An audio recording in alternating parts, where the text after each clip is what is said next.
Your son made me pregnant. Excuse me? Pay $30,000 as alimony. When I picked up the restaurant's phone, I was told that with a young woman's voice suddenly. She was utterly one-sided in the conversation and not even giving her name. I completely underestimated that must be a prank call. So I never expected that this call would lead to such a mess. My name is Melissa Brown. This may sound self-flattering, but I run a popular restaurant somewhere in New York City. We have been featured on national television and in magazines, and thanks to that almost every seat for lunch and dinner is booked every day. However, because of being famous, nuisance calls and aggressive sales pitches increased. So I got quite sloppy with this call because I thought it was just another prank. But when I was told over the phone to my restaurant that got pregnant, I was actually taken aback and I could hardly understand what she was saying. I do have a son, but the thought of him getting someone pregnant seemed absurd. Yet this prank call with its shocking accusations intrigued me. I decided to listen to her story for a bit out of fun. I had an abortion. What are you going to do about the wounds on my body and soul? Pay for the surgery too. First off, if I may ask who I am speaking to? Even when dealing with prank calls, one of the challenges of the service industry is having to respond politely. It would be a nuisance if our conversation were recorded and exaggerated with false information being spread around. I'm a customer at your restaurant. Is that the first thing you have to say to me after your son hurt me? Your family lacks both common sense and compassion. I find it hard to believe my son would do such a thing. My staff in the kitchen and at the counter glance over at me as they sense this isn't a usual dinner reservation call. I smiled and waved at them to make them feel safe and assuring them that everything is all right. Your son assaulted me on a dark street. And you recognized him in the dark? Of course. But are you sure it was my son? Don't play dumb. I'm absolutely certain. It was your son who lives with you. I've been so scared since then, I even can't go out alone. What are you going to do about this? She started detailing how the assault had happened. I think you might be mistaking my son for someone else. But this seems like a serious matter. Can we meet in person to discuss it? Most people who make prank calls like these tend to shy away from meeting face to face. So suggesting a meeting is a good way to get them to back down. In the beginning I was merely entertaining her call out of fun, but as it seemed to be dragging on, I proposed the meeting to end the call soon. You saying, meet with the criminal's parent? How dare you suggest that kind of thing to a victim? But I'd like to verify your story in person. Are you saying I'm lying? That's not what I mean. To be honest, I wanted to say you're lying, aren't you? But I held back. Then she started berating me and saying, I can't believe a person like you is a business owner. Why don't we meet and talk about this anyway? No matter how many times I suggested it, she continually refused to meet. I see. So what do you want me to do? Pay me alimony. $30,000. But it's a case of mistaken identity anyways, and also I can't afford such a large amount of money. You can pay. I know your business is thriving. Pay it or I'll sue you. Even though my business is thriving, it's just a small place and $30,000 is a large amount of money and I don't even intend to pay.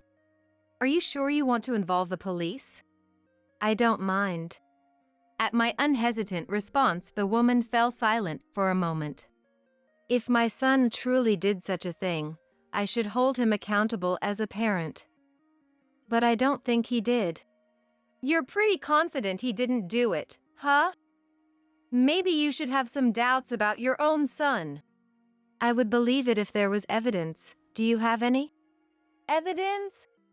I'd be troubled if you asked me for money without any proof. There was silence on the other end of the phone as the woman seemed to be contemplating something. "If there's no proof, I'm hanging up." I said that and trying to end the call, then. "Hold on. If there's evidence, you'll pay the alimony, right?" "Well, I would consider it." "Then wait. I'll bring the evidence." With that, she hung up the phone almost as soon as she had finished speaking. "Owner, are you all right?" "There's no problem. It's just a prank call." One of my employees, Mr. Murphy, voiced his concern, so I reassured him like that. There's no way she has any proof, so I don't expect she'll call back again. But I have an uneasy feeling that she might barge in and cause a scene at the restaurant. In the evening, while preparing for dinner, I had completely forgotten about the phone call. Mr. Murphy ran up to me, holding a manila envelope in his hand with his face as pale as a ghost. "What's the matter? It's not like you to run in the restaurant." "Owner, this came." What he handed me was a letter. "Ms. Melissa Brown, I was assaulted and impregnated by your son. Please transfer $30,000 as alimony." Written below were the bank transfer details, and the recipient's name was Karen Williams. Mr. Murphy was pale and disturbed because he was the first to see the contents of the unsealed and unsigned letter. "Calm down. But you know my son, right?" Hearing this, he seemed relieved. There was something else in the envelope. I pulled it out, and it was a pregnancy test. What's that?" This commotion attracted the other employees. All of them seemed taken aback. "Could it really be the owner's son?" Some employees gave me a contemptuous look, but they were quickly convinced when I explained. I put away the things that had been sent on my desk and returned to my usual work. A few days passed without transferring any money, but during this time there was an unsettling incident. "Owner, this came again." Mr. Murphy came with the manila envelope in his hand and looking fed up. "I see. Check the contents and put it away in the usual place." Recently, these harassing letters had been dropped in the restaurant's mailbox many times a day. "Are you planning to run? Pay up. The owner is a parent of a criminal. Her son got a college girl pregnant and didn't even apologize. The owner of this restaurant is a heartless and cruel woman with no sincerity. Irresponsible, overprotective, toxic parent. It's your fault your son became like that. Take responsibility. I'll make sure no customers come to this restaurant. It's for the good of the world, for the good of the people. I wonder what would make customers stop coming to a restaurant. Like those restaurants where they put that greasy, black, and disgusting thing in the food. I wouldn't go there again, that's for sure." The content escalates progressively, and the last part is practically a threat. Thankfully, no claims have been made that anything is actually in our food. But the constant anxiety that we might be set up is exhausting.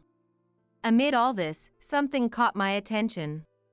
Well, again, a vacant seat increased at lunch. The number of customers was just gradually decreasing. Yes, it's unusual. Today we even had 2 tables empty. My thoughts went out to the poor ingredients waiting to be prepared in the kitchen. "Owner!" I looked up at Mr. Murphy's call to see him heading my way with his laptop. "Look at this review site!" On the laptop screen, the latest reviews were filled with harsh, slanderous comments. Bad customer service. They don't listen to the customers. Especially the owner, who seems to be getting full of herself after appearing on TV and in magazines. The food is getting worse. The soup taste was way more plain than the last time I visited. I saw an employee drop a piece of meat before grilling and sneak it back. Every single day poor reviews were posted, causing our star rating to plummet. I realized that I was shaking with anger. It's unacceptable. Why should this restaurant, which we've worked so hard to build with the intention of pleasing our customers, be wounded by such baseless accusations? Are the preparations progressing? An unfamiliarly low and cold voice involuntarily slipped from my mouth. Yes, they're almost completed. Upon hearing Mr. Murphy's response, I couldn't help but smirk. It's been a week since we discovered the slanderous comments on the review site. Since then, the number of customers has continued to dwindle. When I stepped out into the dining area, Mr. Anderson, a regular, was sitting at the counter next to a young woman. Mr. Anderson, thank you as always. It's tough for you lately, Melissa. When I greeted him, Mr. Anderson offered me words of consolation. Well, this job is my lifeline. I smiled and replied. Mr. Anderson shook his head sympathetically then. You're strong. Especially considering your son's predicament. But don't lose hope. I'm on your side, Melissa. We'll support your son as he atones for his actions. What? I was taken aback and couldn't understand what he was talking about. Well, I noticed this place is quieter than usual, so I was wondering what happened. Then this young lady here kindly showed me a web page about this restaurant. With that, he gestured towards the pretty woman in her early 20s sitting next to him. I really feel for you. I love this place, so I thought I'd come here more often to help out in any way I can. Come to think of it, I recalled seeing this girl in the restaurant quite frequently recently. Excuse me, but what's written here is a misunderstanding. The regulars here were wondering why the place has been so empty recently. So I explained it to them. What? I doubted my own ears and trying to make sense of what she was saying. I mean, isn't it sad not to know the truth? Besides, I thought the owner would be happy to know that people like me and Mr. Anderson still come to this place. You've been spreading online rumors which we're not even sure of to our patrons? I unintentionally raised my voice, forgetting all about formality. Wow, it's scary. The internet says the owner is a terrible person, and I thought it wasn't true. But it seems you really are like the parent of a man who assaulted women. I suggest that you should apologize if you think you did something wrong. She twisted away from me. Her movements were as if she expected me to punch her even though I had not raised a hand. Miss, that's not a nice way to talk. Melissa is probably tired from all the things happening. Mr. Anderson defended me, but that wasn't the point. I was about to explain that the fundamental issue was different than suddenly her bag fell from the back of her chair. It must have moved while she was twisting and turning. Despite my simmering rage towards her, my service industry instinct kicked in and I moved to pick up her bag. But then I saw it. Karen Williams. The name written on the student ID card that had fallen out stopped me in my tracks. No worries, I'll pick it up myself. She hurriedly got off her chair to pick up her bag and ID, but I got there first. Hey, give it back. But it wasn't a mistake. That name was the one on that letter with a pregnancy test, which wouldn't serve as evidence of anything. So it was you. I've been looking for you, Karen Williams. I must have swapped it with a friend's by mistake. I'm not Karen. Your face and the one on the ID are the same. Interesting. So you're a student at Central College. No, I'm telling you, you're mistaken. Beside her, who started being flustered, Mr. Anderson was clearly puzzled and having no idea what was going on. I'm going to sue you. My words spoken in front of a few scattered patrons caused everyone in the bar to turn around. What? What did I do? I believe you're the one who knows really well what you did. Since we're all here, why don't we let everyone hear? I looked around the bar. It was mostly filled with regulars. While it's nice to have regulars, It meant that almost no new customers were coming in. I couldn't help but feel furious about this young woman disrupting our business. Let me start. Are you the one who called claiming my son assaulted you and impregnated you? Demanding alimony? I glared at her and pressing her for an answer. Yes, that's me. I'm the one your son assaulted. Seeing that there was no way to deny it anymore, she admitted it surprisingly readily. What? You want to embarrass me in front of all these people? This could backfire, you know, considering the reputation of your bar. She crossed her arms defiantly and completely brazen. Her attitude only served to fuel my anger further. Mr. Murphy, bring everything over. I instructed him to hurry up and bring me a laptop from the store's office along with a stack of envelopes and documents that could be about 4 inches high. Was it you who kept sending harassing letters to the store over and over again? I read some of the letters in a loud voice so that other customers in the store can hear. Pay up or run. This owner is a criminal's parent. Her son impregnates a college girl and doesn't even apologize. Poor souls being forced to eat food from this woman's restaurant. I'm sure I'm going to make customers not come to the store. It's for the greater good. Some were covering their mouths at the harsh words among the regulars who heard the content. This is completely threatening. There's no evidence that I sent this letter. Maybe some outsider who heard the rumors sent it just for fun.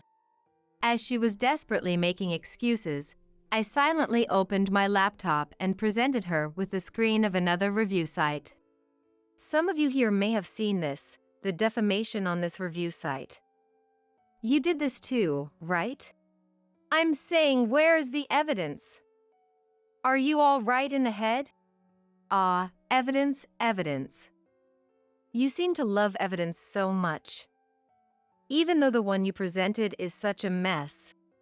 I showed the first received letter and the pregnancy test to Mr. Anderson, who was nearby. This is the pregnancy test she brought as evidence. What do you think? Isn't this red line just a marker? Even my old eyes can see that. The customers who were listening started to buzz. But this might not prove that I was assaulted, but it doesn't prove that I'm wrong either. No matter what happens, she is insisting and shouting angrily that she is the victim. I was assaulted by your son. He said it himself. It's disrespectful to doubt that. The customers are whispering in hushed tones and seems not sure whom to believe. Since I, the victim, am saying it, it must be absolutely true. She started to cry as if to attract sympathy. Well, I'll prove it then. My son, he's 3 years old yet. Upon hearing this decisive fact, she let out a small "What?" as if deflated. My son may be a bit rambunctious and strong for a 3-year-old, but there's no way he could assault you. No way. I know you have a big son. You live together, right? I even have a picture. I heard you talking about dinner. Saying that, she pulled out her smartphone and showed a picture of what looked like a young man talking to me at the back door of the store. Oh, isn't that Taylor? See. You do have 2 sons. Perhaps regaining confidence from correctly naming the person in the photo, her tone increased. That's not correct. I immediately denied what she said. Then who is this person? Don't tell me he's your lover? Having an affair with a younger guy and then that guy impregnates a college girl, what a scandal. Not only is your store done for, but your marriage too. To her triumphant words, I revealed something. This person, this is my niece. Your niece? Yes, and actually it's a girl. I explained that my niece is tomboyish and is often mistaken for a boy even as an adult. She's a college student, and as she boards at my place, I ask her to cook dinner and pick up my son as a form of rent payment. If you need evidence, Want me to bring her in person for you to check? I told this to her, who stood there shocked and seemingly unable to hear me. By the way, I've already gathered all the evidence about the harassment letter and the posts on the review site. Evidence? No way. She seemed like she might collapse any second and turned to face me weakly. I've already consulted with the police and my attorney. I explained step by step the preparations I've made with the help of Mr. Murphy, one of my employees. The first piece of evidence was a letter from her with fingerprints that matched those found on the harassment letter. All posts on the review site were confirmed to be from the same person after a disclosure request. With no way out, she sunk to the floor as she drained. You were just saying that it's better to apologize quickly if you've done something wrong, weren't you? She mumbled something while looking pale and looking down, but I couldn't make out whether it was an apology. I will contact the police about you. I'll inform your parents and your college as well. Be prepared for a lawsuit for emotional distress damages. No, please don't do that. I'm still a student. Please spare me. You may be a student, but you're an adult, over 18 years old. You will take responsibility for your actions. I can't handle that. Please, stop. Subsequently, I filed a criminal complaint against Karen Williams for defamation and business obstruction, as well as for damages to the shop. Apparently, she had always been a big spender, buying brand bags and clothes on credit, and ended up committing these crimes after she was unable to make her payments. As a result, she was expelled from her college. This incident even made the news, and I've heard that now she is the one who has been receiving harassments after her personal information was exposed. Through my lawyer, all the slanderous posts on the review site were deleted. The uproar unexpectedly turned into a positive result as it cleared up the misunderstandings among my regular customers. Now the number of customers has returned to normal. While the incident did deter new customers, there were almost no regulars who left, even despite all the lies that Karen had been spreading. There's no doubt that it was pleasing to know that her claims weren't taken at face value. Moving forward, I aim to continue running the restaurant to meet the trust of my customers. Joanna, it's about Walton's memorial dinner, but I doubt anyone will show up.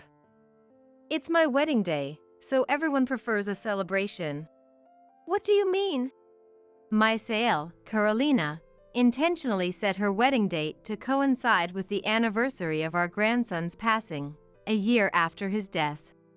Come on, Joanna, you've become so forgetful without Walton that you can't even understand English anymore. I was infuriated by Carolina's unapologetic demeanor.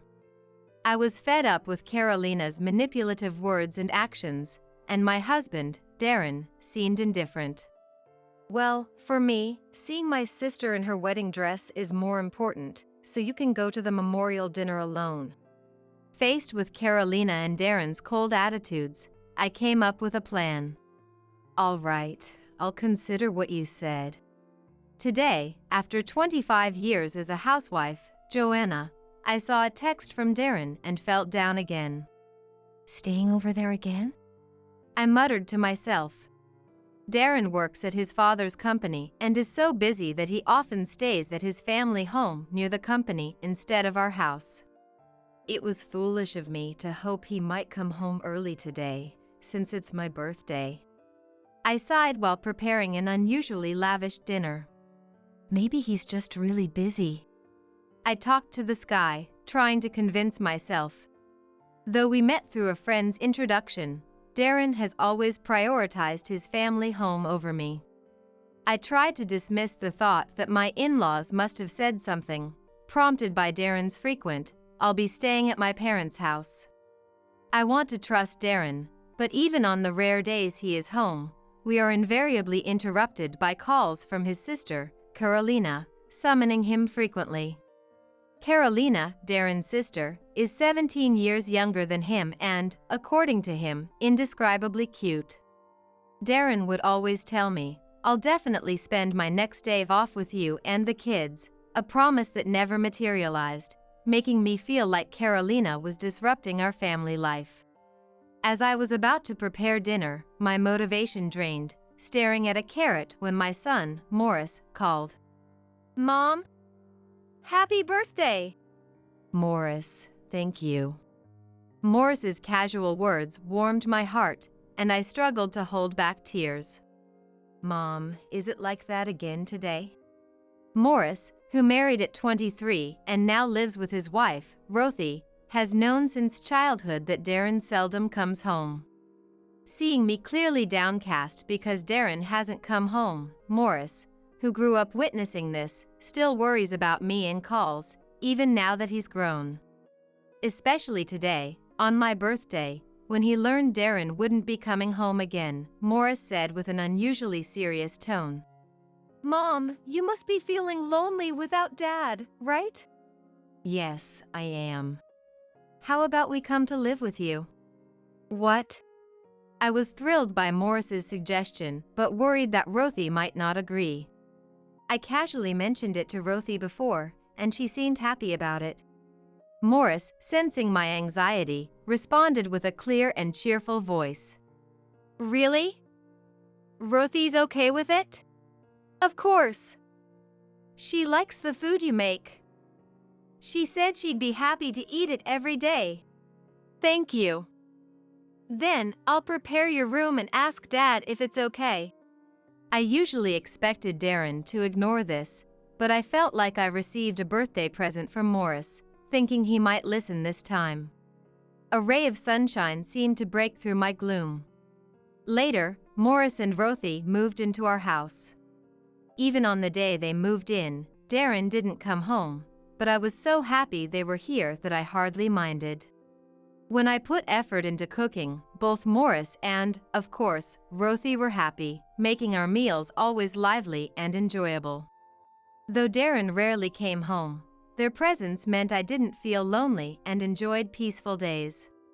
Then one day, Rothy felt unwell and decided to go to the hospital. It had been 4 months since they moved in with us, and she had never been seriously sick or injured before, so I was filled with anxiety. Morris's face, tense despite saying it'll be okay as he left for the hospital with Rothy, stuck in my mind. I tried to shake off the bad feeling by putting more energy into my chores than usual. However, my anxiety soon vanished. "Mom." While I was hanging laundry on the balcony, Morris was coming home, waving at me with the biggest smile. "Welcome back, both of you. How did it go?" Rothy smiled and gave me a cute okay sign, gently stroking her belly. "Could it be?" "Yes. I'm pregnant." "Wow. Congratulations." I felt so full of warmth and joy, as if every cell in my body was trembling with happiness. Leaving the laundry halfway done, I went out to them. "Mom, you came out for us?" "Of course, I'm thrilled just thinking about our first grandchild. I was told it would be difficult for me to get pregnant, so I'm really happy."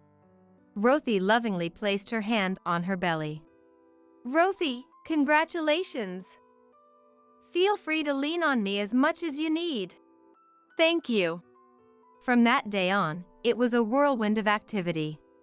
We had to gather everything needed for Rothy and the baby, organize the house, and there was plenty to do. Darren would occasionally join me for shopping, but inevitably, if Carolina called, he'd make excuses and head back to his family home, no matter where we were. Rothy's belly grew noticeably, but 3 months before her due date, something went wrong. "Rothy, are you okay?" Morris called out desperately, but seeing Rothy in so much pain, he decided to call an ambulance. Soon after, the ambulance arrived, and Rothy was carried away on a stretcher. "I'll go with Rothy, so could you, Mom, come later, please?" "Of course, I'll gather what's needed and take a taxi." Morris nodded briefly, then got into the ambulance with Rothy, heading to the hospital. "I need to hurry, too." I packed a bag with essentials for Rothy's imminent birth. I'll call Dad, see if I can get the day off work. Darren, standing worried, said something unusual, indicating his concern. Really? You can do that? Yeah. It's an emergency with our first grandchild, no time to work. Darren quickly made the call and was easily excused. While Darren was on the phone, I arranged a taxi and locked up the house. We arrived at the hospital, and heading to Morris, we heard, Rothy will have a cesarean section. What should I do?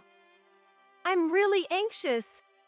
If you're not strong, Morris, Rothy will feel your anxiety. You're right. I'm going to be a dad. How long had it been since Rothy entered the operating room? The red in surgery sign seemed to loom for hours. It's taking a long time. Darren started shaking his knees intensely, almost as if to say he took off work for this. Rothy is fighting hard. Yes, and if you look so worried, the baby will be startled when born. With a furrowed brow, Darren's irritation grew, and he silently went somewhere. He went to make a call. Yes. It was clear to us that despite taking time off to be here, Darren's frustration with the situation led him to call Carolina. As Morris and I grew increasingly anxious, Darren returned with a slightly relieved expression, glanced at the operating room, but sat down silently on the bench. Rothy! Morris murmured with a mix of worry and anxiety. I'm worried about Rothy and the baby. It's been so long. Yes, I didn't have a cesarean, so I'm not sure.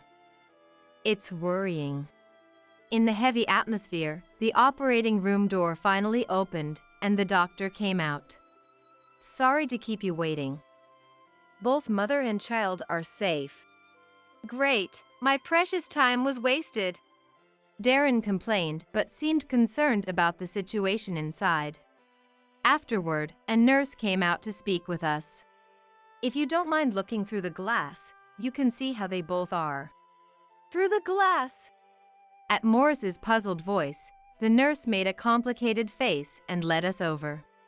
Beyond the guided glass, Rothy appeared to be sleeping exhaustedly. And as for the baby, it was connected to tubes, covered in some kind of case. That child is our first grandchild. Tears spilled from Darren's eyes, moved by the sight of the small baby fighting to live despite its frailty. Rothy and the baby are really okay, right? Morris desperately asked the nurse. Yes, but the baby weighs about 28 ounces and is very small, so it's in a critical situation needing to be connected to tubes for a while. The joy of the baby's birth was short-lived as Morris and I were shaken by a wave of anxiety. We have to send them all the strength we can. I forced a cheerful voice and placed my hands on Morris and Darren's backs. Yeah! Darren nodded with a troubled face and quietly left the hospital. Back home, Darren began rummaging through a drawer. The baby is a boy, right? Yes, that's right. What are you looking for? That thing. Finally finding what he was looking for, Darren looked pleased with himself. Now that the baby is born, we need to give him a name. You're naming him? Of course. He carries my blood. Darren spread out a notebook, with Morris standing silently beside him, resigned that his words would be futile. Darren, oblivious to Morris, was serious as he faced the notebook. He overcame a difficult birth. Let's name him Walton, hoping he leads a calm life. Darren, surprisingly serious about the name, slowly moved the pen across the paper. Looking at the notebook with Walton written on it, Darren said with satisfaction, How about that? It's a good name, isn't it? Yes, thank you. I was hopeful, seeing Darren's happy demeanor, that maybe he would start paying more attention to the family. However, there was one significant issue. Walton was too small to be discharged, and for a while, we were not allowed to meet him directly. Eventually, We were allowed to visit Rothy, so we went to tell her the baby's name. Rothy, how are you feeling? Dad named the baby. I'm okay. Thank you. What name did he choose? Rothy turned her head towards Darren with effort. Walton. It's a good name, isn't it? Darren proudly said, spreading out the notebook with Walton handwritten on it. What a beautiful name. I'm so happy. Thank you. Even as she spoke, Rothy seemed unusually downcast, her face shadowed with gloom. I thought maybe the hospital life had worn her out, and considered leaving her be, but her expression was so troubled I had to ask. Rothy, are you okay? You look so down. Joanna. Rothy looked at me with tears brimming in her eyes, and I knew something was wrong. There's something I need to tell also to Morris and Darren. Morris and Darren exchanged glances and then came closer to me. The thing is, we've been told Walton has a congenital disorder. What? No way. But a disorder doesn't have to mean something serious. Rothy, unable to hold back her tears any longer, trembled as she spoke. The thing is, it seems Walton doesn't have long to live. Not long to live. I unwittingly repeated Rothy's unexpected words. What do we do? A mix of fear and joy, sorrow, and happiness swirled together, creating a heavy atmosphere. Tears began to stream down Rothy's face as the tension broke. Rothy. Walton. Moved by the moment, Morris and I also began to cry, and eventually, we all cried until we had no tears left. After a good cry, Rothy, perhaps slightly toughened by becoming a mom, slowly began to speak. I want to create as many happy memories for Walton as possible. Yeah, let's spend every possible minute with Walton. Rothy, feeling a bit better, nodded and smiled. Half a year later, Rothy and Walton were discharged and came home.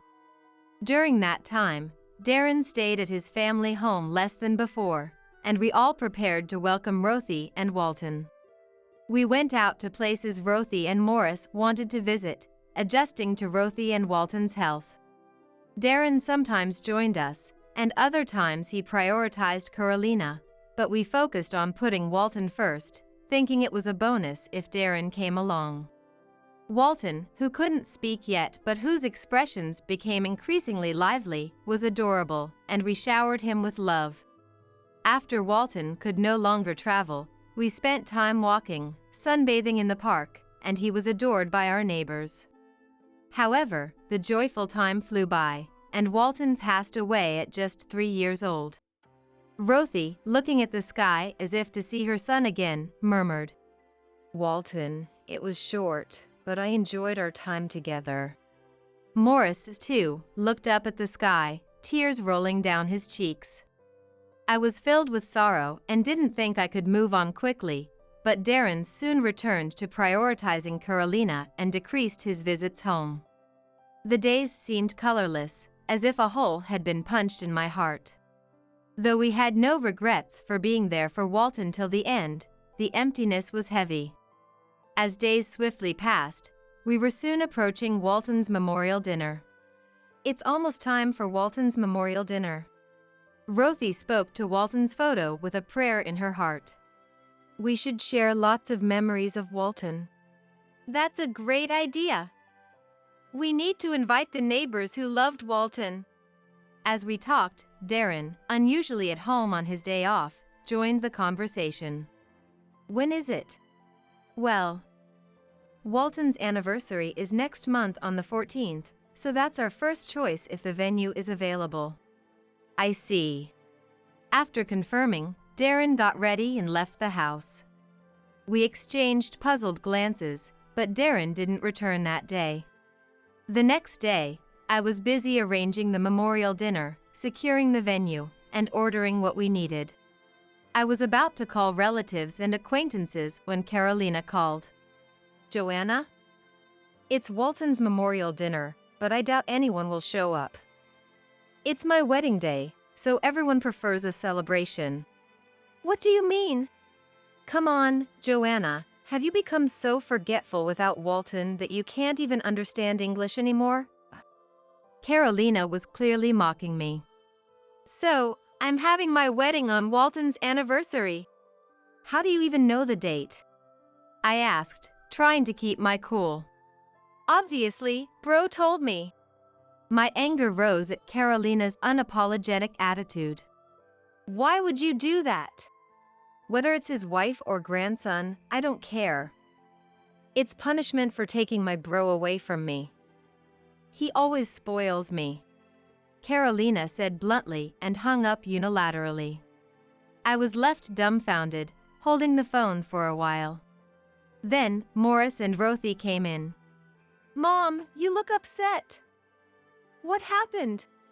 Snapped back to reality by Morris's words, I hesitated to tell them about Carolina. Is it about Dad again?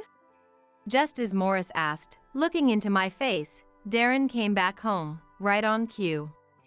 Feeling a sense of duty, I immediately called out to Darren. We need to talk right now. What? Can't I have a moment of peace? Ignoring Darren's complaints, I got straight to the point. Carolina's wedding is on the same day as Walton's memorial dinner. What? No way. In front of a surprised Morris and a confused Rothy, Darren responded indifferently. Yeah, seeing my sister in her wedding dress is more important, so you can go to the memorial dinner by yourself. Dad, are you serious? Don't you care about Walton at all? Morris trembled with anger, and Rothy started crying from shock. Quite bold words towards your father. Naturally, as her brother, I'd rather celebrate my cute Carolina than mourn a child who won't come back. Darren began saying outrageous things, but an idea crossed my mind, and I forced myself to suppress my emotions to intervene in their conversation. All right, I'll consider what you said. Morris and Rothy looked at me with their mouths agape as if their jaws would drop, but I nodded reassuringly, and they seemed to understand. On the day of the wedding, we arrived at the hotel venue. Since we had proceeded with the memorial dinner plans without Darren, he assumed he'd be the only one attending the wedding and sat with the bride's side. We were in mourning attire, standing out a bit, but we weren't breaking any wedding rules, so we remained dignified. Huh? Darren looked puzzled to see us. Actually, we wanted to see Carolina in her wedding dress too. We missed the invitation, so we asked your parents. Figures, right? Despite his words, Darren seemed satisfied, smiling contentedly. As the wedding began, Carolina, dressed in a pure white wedding gown, entered the venue and was surprised to see us. However, she couldn't interrupt the ceremony, especially in front of so many guests, and couldn't say anything, glaring at us in a way unbecoming of a bride throughout the ceremony. The ceremony ended peacefully, and we were there as the bride and groom and their families bid farewell to the attendees. As we were saying goodbye, a person recognized Morris and Rothy. You're Walton's parents, aren't you? Dr. Trenton. The person who approached us was Walton's attending physician, who of course knew that today was Walton's anniversary. We really appreciated everything you did. Rothy, Morris, and I hugged Dr. Trenton. No, Walton was very brave until the end. It's been exactly a year today. Dr. Trenton hinted something, but we quickly understood what he meant. The groom, Robert, noticing the last attendees weren't moving, came over. What's going on, Trenton? Robert. Trenton looked troubled, glancing between Robert and us. Do you two know each other? Yes. Robert is a junior colleague of mine. Trenton scratched his cheek, looking unsure of what to do. I've been wondering, what is your relationship with Carolina? Robert asked us, puzzled why we were sitting on the bride's side despite it being our first meeting and our mourning attire. Carolina is my husband's sister, and this is my son, Morris, and his wife, Rothy. I see. And how did you come to know Trenton? Robert asked with genuine curiosity. Actually, we had a child with a congenital disorder. Dr. Trenton took care of him. Rothy answered, and Trenton nodded solemnly. Walton, our child, passed away last year and went to heaven. I'm sorry to hear that. Today is Walton's anniversary, isn't it? Such an important day coincided. I answered clearly, thinking Trenton's point was very valid. The bride chose this day for her wedding, knowing it was Walton's anniversary. Carolina insisted on this day, saying she wanted it no matter what. Was that on purpose? She said she loved children.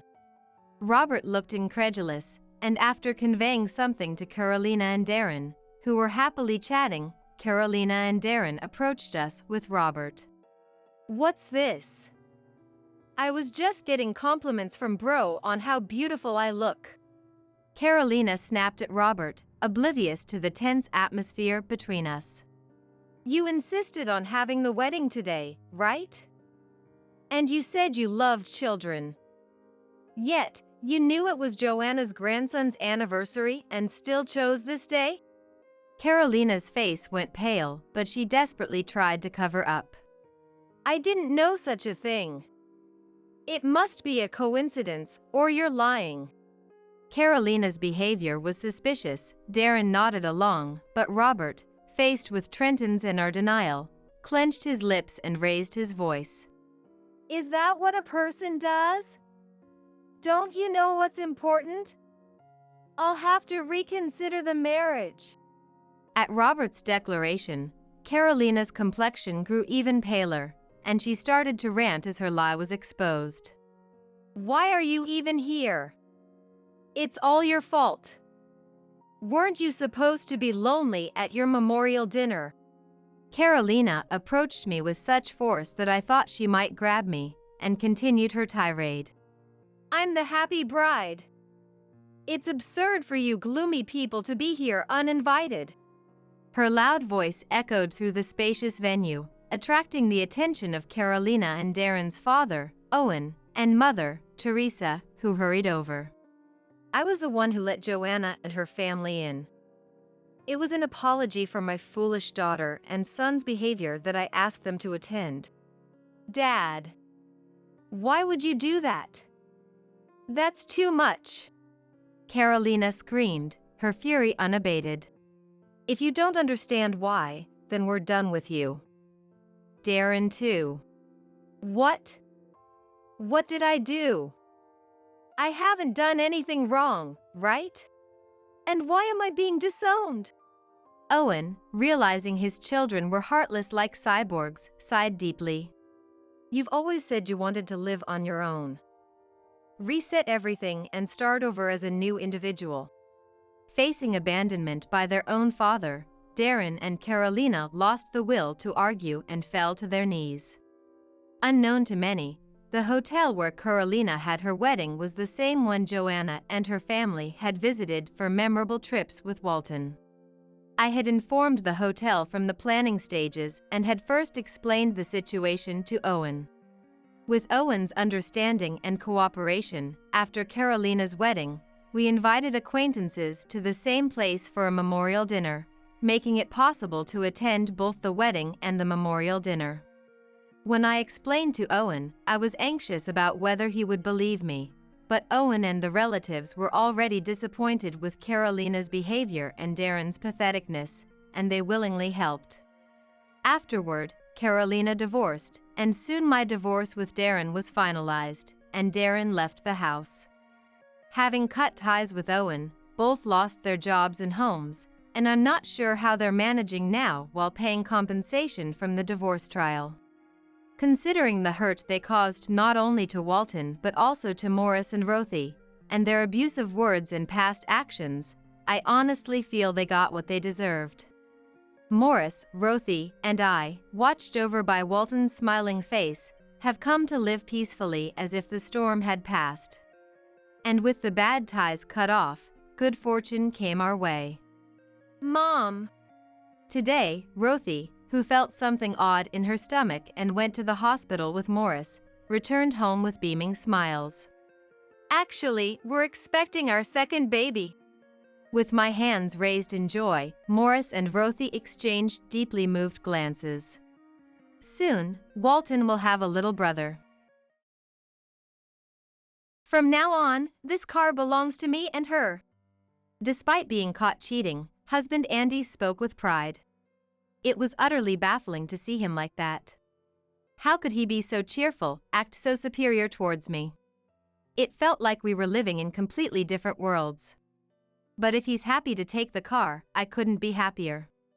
The monthly loan is $3,000, though. He'll figure something out.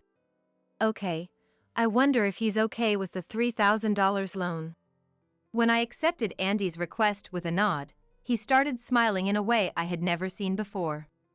My name is Samantha. I'm 38 and work at a design company.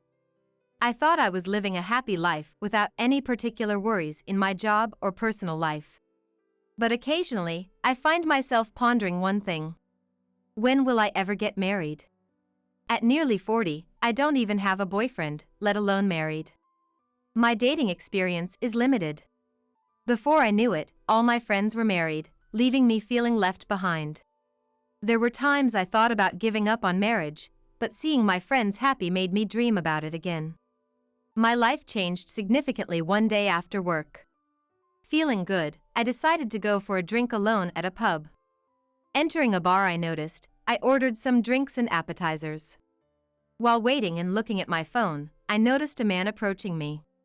"Lady, are you alone?" A man came over and peered at my face. This was the beginning of my encounter with Andy, who would later become my husband.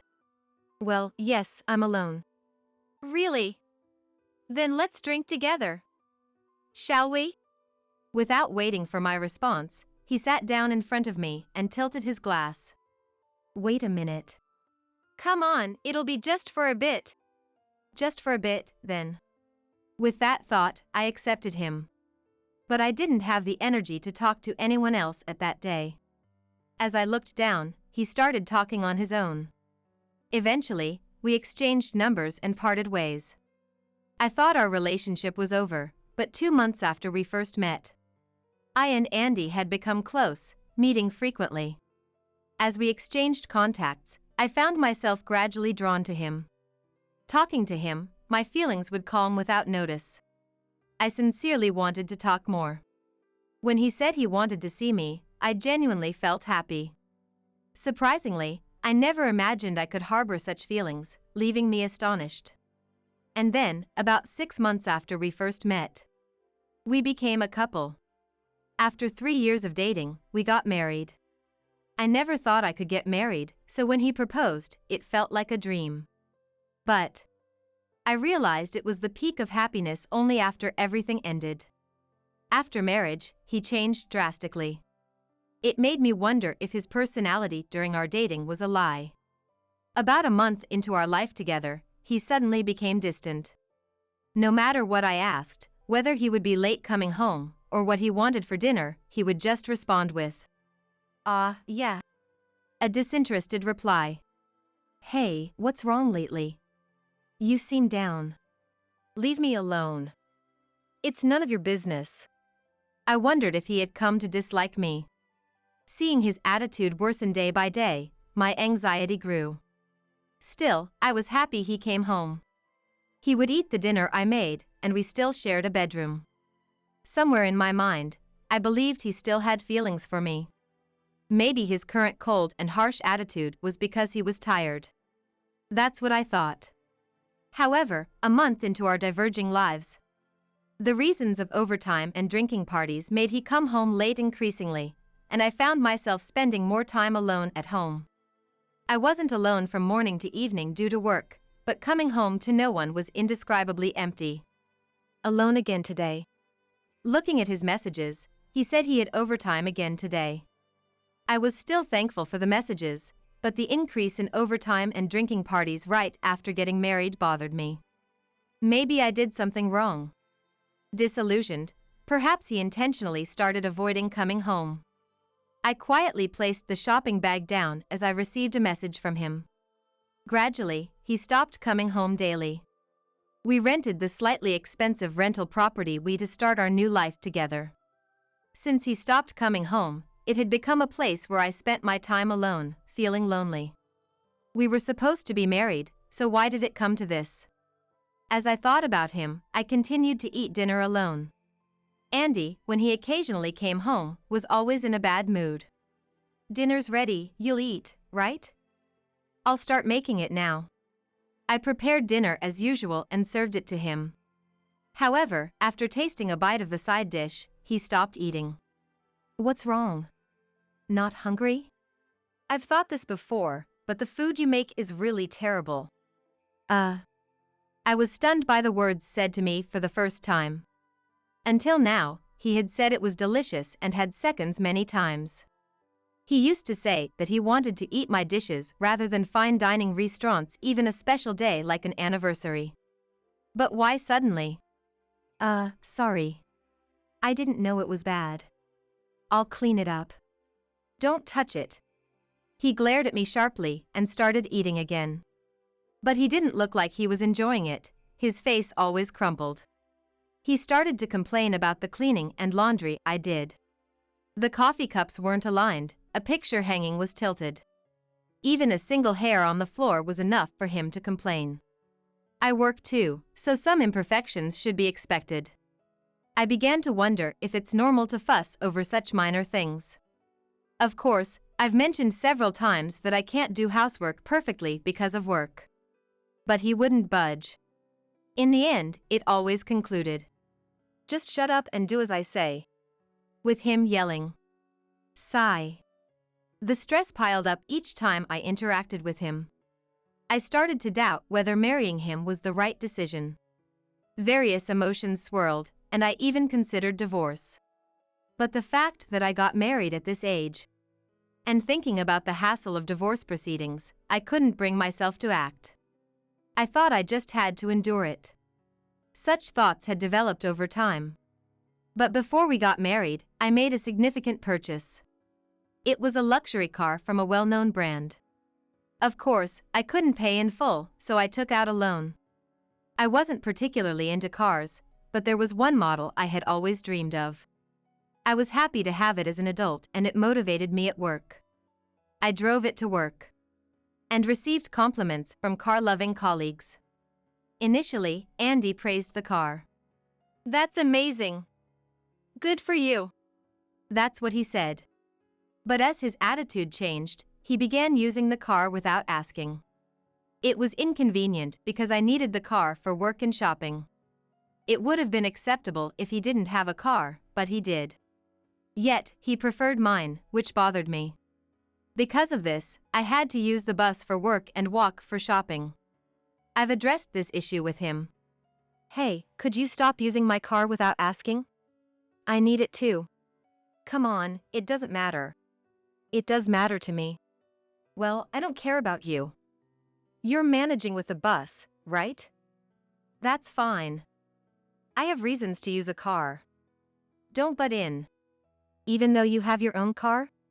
"Your car is better. Just let me do it." He never listened and would end the conversation unilaterally. The bus fare added up, and walking home from the bus stop was exhausting after a long day at work. Shopping became more frequent since I couldn't carry heavy bags without the car, going from once a week to every other day. I considered borrowing his car. I asked, knowing it was a long shot. "That car is mine. There's no way you could handle it. Keep your jokes to a limit." I thought having two cars was unnecessary, but held back from saying anything to avoid angering him. But I couldn't just use it without permission. Slight change in the car's parking spot, seat, or steering wheel position would surely infuriate him. That's how he is, so it would be troublesome either way. If I were younger, I might have argued. But I no longer have the energy for that. Andy continued to not come home. He claimed he wasn't drinking because he was driving, but I noticed the scent of a perfume I didn't recognize. It wasn't long before I started suspecting he was having an affair. I had a hunch since the increase in his overtime and drinking outings. But I had neither solid evidence nor the money to hire a detective.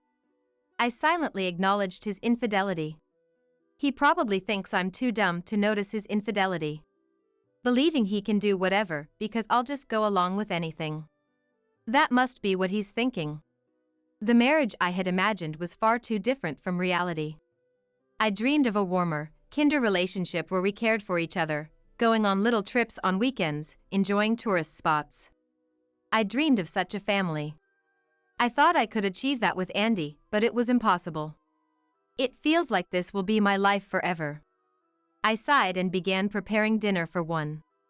But then, one day, something happened that changed everything. It was on a day I came home late from overtime. I usually let Andy know when I'll be working late. I did that day too, but I finished earlier than expected and came home.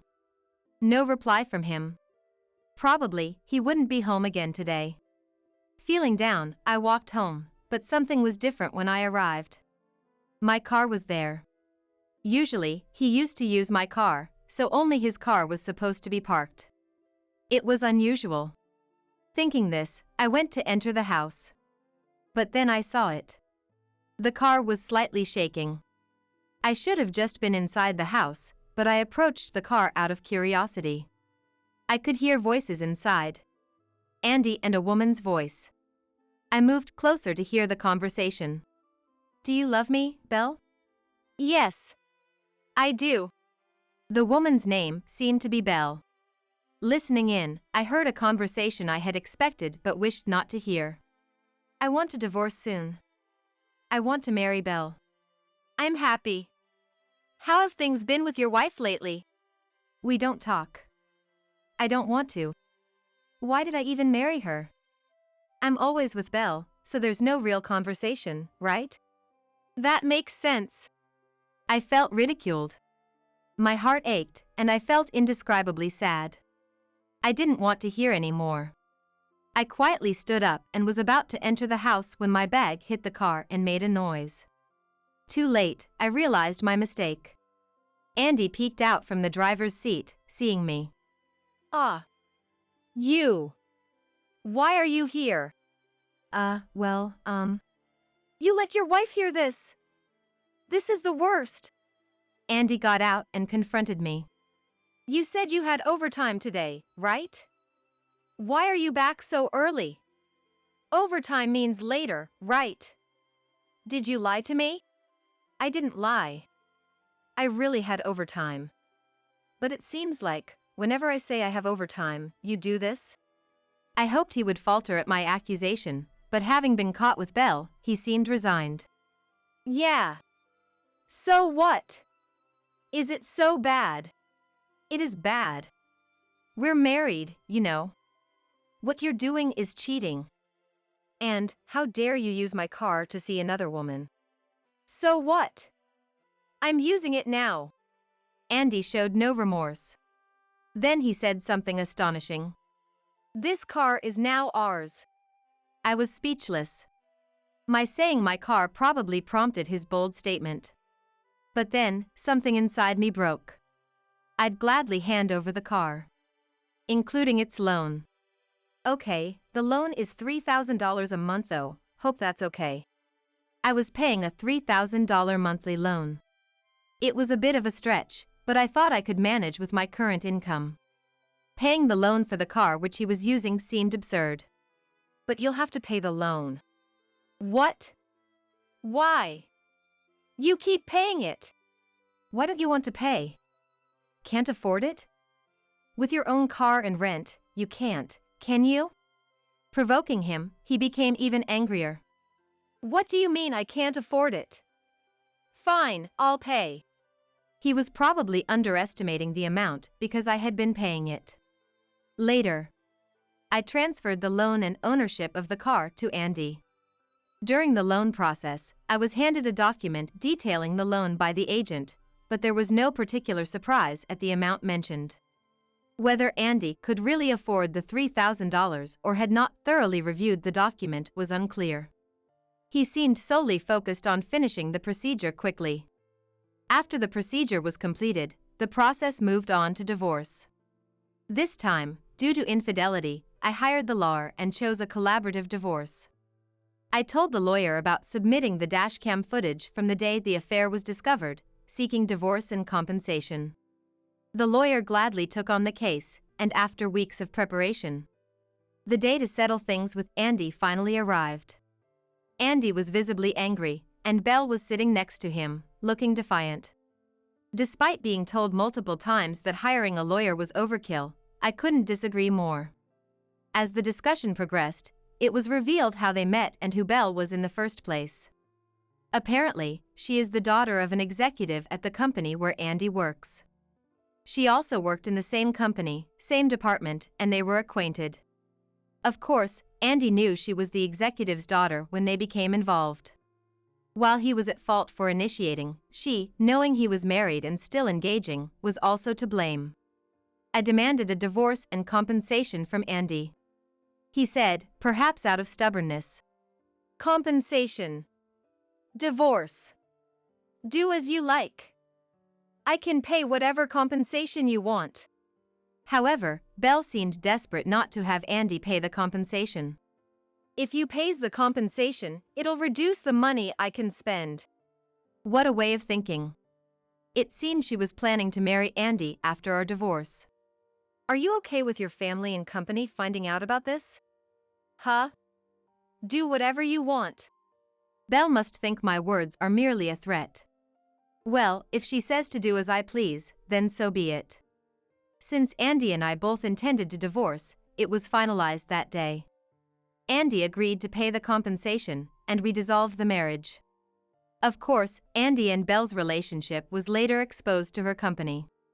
After the divorce, I moved to a house near my workplace and continued to live comfortably. No need to accommodate anyone. No need to worry about the car loan. What a wonderful life. I wonder if I could have continued this lifestyle if I hadn't been married. I must admit, I've regretted it at times.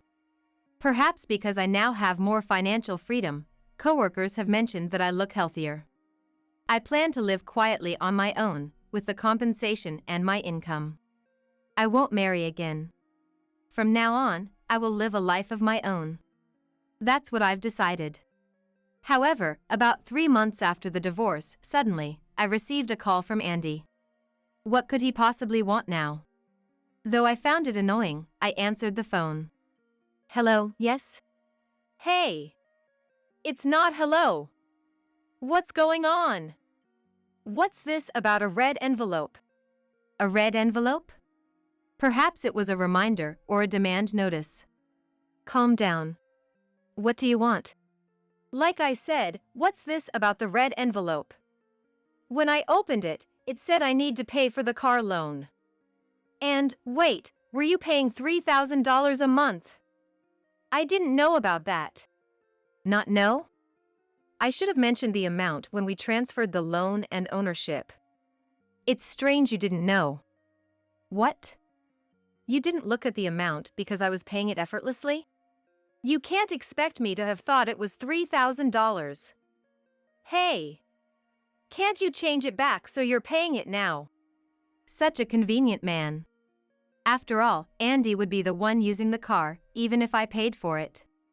And now that we're divorced, I shouldn't have to listen to him. It's impossible. Remember, you were the one who started saying the car was yours in the first place? Do you really think you can come now and demand I pay for the car, expecting it to be that easy? Don't say that. We were married, right? Even though we're divorced, we were in love, weren't we? Can't you help me out when I'm in trouble? In love. Help out in trouble. What is he talking about? I understand we were married, hence in love. But I've been through a lot because of Andy. And now, asking for help just because he's in trouble is too convenient. You. After living however you wanted, coming to me, now a stranger since we're divorced, for help is too convenient, isn't it? Now that the reminder has arrived, you better figure out how to pay it soon. Figure it out. That's impossible. No, don't start with that now. You were the one who said you'd pay my car loan in a fit of bravado, remember? Maybe you should learn to take responsibility for your words? That's that. Hey! Andy was making a fuss on the other end, but I had nothing more to say to him. I hung up without a second thought, ignoring him. The phone rang about 10 more times after that, but of course, I didn't answer. After leaving my phone aside, he seemed to give up as it eventually stopped ringing, with no further calls thereafter. Half a year later, I was still living comfortably by myself. Thanks to moving closer to work, the commute was incredibly easy. Having more personal time and finding a new hobby of going to art galleries was a joy. On such a pleasant day off, relaxing on the sofa, my mobile phone rang. Looking at the caller ID, Andy's name was displayed. Why was he calling again, I wondered. Tentatively, I answered the phone, and he began speaking in a tone as if his previous bravado was a lie. Samantha. It's me. Andy. What's going on? Despite his apparent weakness, I couldn't coddle him. I asked what he wanted with a tone of detachment. The compensation. I can't pay it anymore. Please, give me a break. Excuse me? Give you a break? His plea irritated me, but I was curious about what had happened, so I listened. Apparently, he had been hiding it out of pride, but after our divorce, he had to leave his job. The reason was his indecent act with Belle, the executive's daughter. It seems he was pushed to resign voluntarily for disrupting the company's order. Belle had dumped him as well. Even though he tried to find a new job, he struggled, surviving on part-time jobs. However, that kind of life didn't last long. Now he has sold both cars and moved out of his rental, returning to his parents' home. He probably thought this would make his life a bit easier. However, a few weeks after moving back home, his mother's health deteriorated, requiring care. With his father being elderly, Andy had no choice but to take on the caregiving duties while also working. Moreover, just because he sold the cars doesn't mean he's free from paying for them. The luxury car loans, the compensation to me. Andy is evidently struggling. Come on, please. I'm begging you. Heck, I'd even consider getting back together if it'd make things easier for you. What do you say? Where exactly would I find it easier? Without much thought, getting back with Andy now would mean taking on the responsibilities of his parents' care, the loan payments, and other living expenses. He would likely quit his job and leave all the housework to me, as before. Life was hard enough when we were together. Jumping back into an even more difficult situation is unthinkable. I've said something similar before, but you truly only think about yourself. You probably just want to live in my house and have an easy life, right? That's not it. I can't believe that. Do you have any idea how much trouble you've caused me? Caring for parents is tough, you say? Forced to quit your job? Dumped by your girlfriend? All of that wouldn't have happened if you hadn't cheated, right? Andy fell silent. But I continued to press him. I wonder why I ever married someone like you. I'd be angry with my past self if I could. Don't marry Andy, you won't be happy, and you're still talking about getting back together? That's a bit crazy. If you were truly remorseful, such words wouldn't come to you. So, I expect you to continue paying the compensation. That's... Please. Begging someone you once looked down on must be humiliating. No matter how much you beg, I won't listen.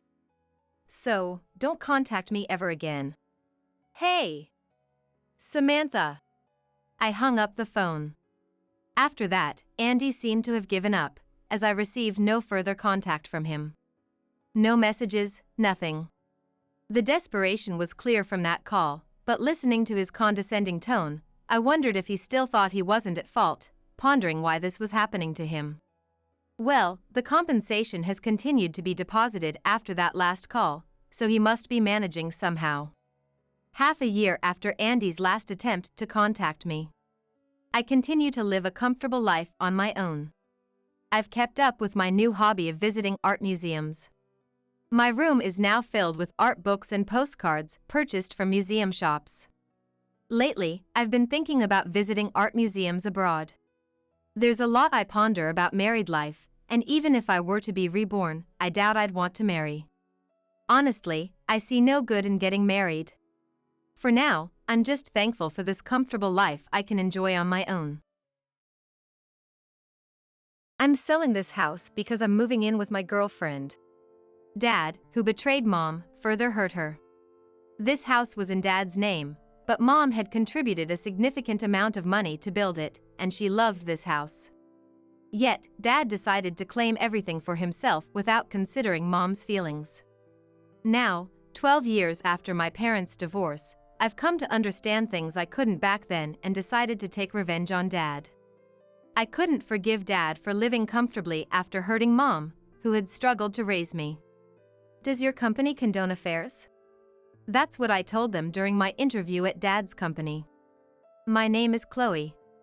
I'm a 21-year-old senior in college, currently job hunting. When I was in 4th grade, my parents divorced, and we moved to Mom's parents' house, which meant changing schools and my entire environment, which led to some mental instability. I wasn't very sociable, so making friends was hard. Being a child of divorce, I was often left out, and I didn't have the courage to initiate conversations. For the 2 years from the transfer until graduating elementary school, I had no close friends and felt isolated, often getting sad remembering friends from my previous school. Moreover, Mom was working all day, so our time together decreased, and I spent more time with my grandparents. My grandparents were caring, but having always been with my parents, I found it hard to open up to them. However, things settled down when I started middle school. There were many students from different elementary schools, so I finally met people who didn't prejudge me for my parents' divorce. I made friends and slowly started to become happier, leaving behind my constant sadness. Determined not to burden Mom, I focused more on my studies. I got a scholarship that covered tuition for college, leading to a busy life filled with studies and part-time work. I wanted to make Mom's life peaceful and happy, so even in my busy life, I felt fulfilled. I've become more sociable than before, but the trauma from my past still lingers. Until 4th grade, when my parents divorced, I lived a normal life with both Mom and Dad. I was a shy child, so even though I had friends, I mostly spent weekends with my family. I think I was a child who loved my parents dearly. We used to have family meals together every morning and evening, and after dinner, we'd spend time together as a family. But then Dad started coming home late from work, and there were nights he wouldn't return before I went to bed. Dad was already in a managerial position then, and Mom told me he couldn't come home because of the responsibilities and overtime. Even though I felt lonely, I understood that it was Dad's job that provided for our current lifestyle. So I hoped Dad would be able to finish work earlier. This routine continued until one night, I woke up and heard my parents arguing. This was something that had never happened before, and curiosity overcame my anxiety. I cautiously approached to see what was happening. Dad, angry and carrying his belongings, stormed out of the living room. "Enough! I'd rather be with my girlfriend than you. We're getting a divorce." Mom started crying at his words, but Dad ignored her and headed for the front door. "Dad!" Knowing what divorce meant, I feared I'd never see Dad again, so I ran after him and clung to him, hoping the kind Dad who used to play with me would stop. "Get out of my way!" But Dad, who had never been rough with me before, glanced at me coldly and shook me off without hesitation. Thrown harshly, I rolled down the hallway, bruising myself. I burst into tears from the shock of Dad's anger and being pushed away. And the pain made the reality even harder to bear. Confused about why Dad suddenly became cold towards me, I couldn't stop crying. Mom hugged me while I cried, but Dad left the house without looking back, even though I was crying. Seeing Dad leave like that, I felt abandoned and cried even harder. This incident made me afraid to trust anyone but Mom for a while, and I think it made me even more introverted. Dad never returned after that, and we continued living in the house, but a few days later, he came back. I briefly hoped we could be a family again, but that hope was quickly shattered. I'm selling this house because I'm moving in with my girlfriend. Get out. Dad showed Mom some documents. I remember this house being built when I was in first grade. Mom was delighted to have our own home. I was sure they had built it together. So Mom protested Dad selling the house on his own, but since it was in his name, she had to give up. Thus, Mom and I were forced to move to her parents' house. As a child, I was not privy to the dealings between Mom and Dad that followed. However, I often wondered why Mom worked so hard, even though she probably should be receiving compensation and child support. I assumed part of her effort was for my sake, but I thought we would have more financial leeway if Dad had been paying child support. Curious, I asked my grandparents about it during high school. I thought Mom wouldn't want to tell me, and it must have been a painful topic for her too, so I couldn't ask her. According to my grandparents, it seemed Dad had fled without paying any alimony or child support. Mom had contacted him numerous times about the missing payments, but after he became unreachable, she decided to prioritize our future and let it go. As I suspected, their divorce was due to Dad's infidelity, confirming that he had betrayed our family. Hearing this from my grandparents, I understood why Mom worked so hard and felt a surge of anger towards Dad. Mom, it seemed, had given up pursuing Dad further and hadn't even tried to find his address to urge him to pay for alimony or child support. Though I was angry with Dad, who didn't seem to have much remorse, my desire to ease Mom's burdens quickly overshadowed it. I wanted to make sure Mom, who always prioritizes me over herself and is busy from morning till night, could have some time to relax. I've always thought that Mom should take more care of herself. Using my anger towards Dad as motivation, I doubled down on my studies, aiming to land a good job to assist Mom. The thought of Dad living carefree was frustrating, but I tried not to dwell on it, focusing instead on our current life, just like Mom. As a university student beginning to think about job hunting, I was organizing our storage to create a better resume. I hoped to recall past experiences for my self-promotion. While sorting through storage, I found letters from friends before I transferred schools in elementary, immersing myself in memories. Then, I came across an unfamiliar box. Curious, I opened it and found it contained documents from an investigation into Dad's infidelity. I was shocked to find these hidden away. Though I had tried to stop thinking about Dad, I still wanted to know what had happened between my parents. Compelled, I began to read the documents. As I read the story in more detail than what I heard from my grandparents, my desire for revenge against Dad grew. My grandparents probably had chosen their words carefully or didn't know the full extent. Reading further, I realized Dad had done worse things than I had imagined. He had been unfaithful for longer than I thought, and it seemed he hadn't even tried to hide his late nights from Mom. His affair was with a woman 6 years his junior, who had had a difficult life herself. After a car accident left her mom dead, she had been working since she was a student because her dad had after effects. Despite having a more challenging life than mine, how could she not feel remorse for destroying a family? In the evidence photos of the affair, the woman walking arm in arm with Dad was visibly pregnant. I couldn't help feeling disgusted seeing the two of them looking so content together. To anyone unaware, they would seem like a happy couple. Yet in reality, they were two people who didn't care about the misery they brought upon Mom and me. I had tried not to dwell on my anger towards Dad, but seeing this, it was impossible. I felt an overwhelming urge to make them suffer, but I managed to hold back. I thought about how Mom would be saddened if anything happened to me and about the potential future of their child, who must be around middle school age by now, 12 years after the divorce. I couldn't forgive Dad and his mistress, but acting on my emotions would only harm their child, causing them the same pain I endured. I didn't want to stoop to Dad's level, and that thought stopped me. However, the anger was too strong to ignore. A few days later, on a weekend, I decided to visit the house mentioned in the investigation report. I doubted they would still be there after all this time, but I needed to check. Upon arrival, I found the house no longer existed, which left me with mixed feelings of disappointment and relief. I had wanted to confront Dad about his affair and ask about Mom, but the thought of actually meeting him was nerve-wracking. As I was walking away, convinced I would never meet him and that I should forget him, I noticed a nameplate with Dad's name. I stopped, startled. Trying to convince myself it was probably someone else, curiosity led me to observe the house more closely. It was a spacious family home with a play area for children. Being a weekend, I could faintly hear children's voices. If Dad had remarried his mistress after the divorce, it wouldn't be strange if they had a family. The thought was suffocating, and as I watched the front door open and children come out, I moved to a spot farther away to continue observing. Then, the parents followed, and despite looking older than in the photos, I recognized them as Dad and his mistress. Dad had built a happy family with his mistress without paying us any compensation or child support. While Mom struggled, Dad lived comfortably.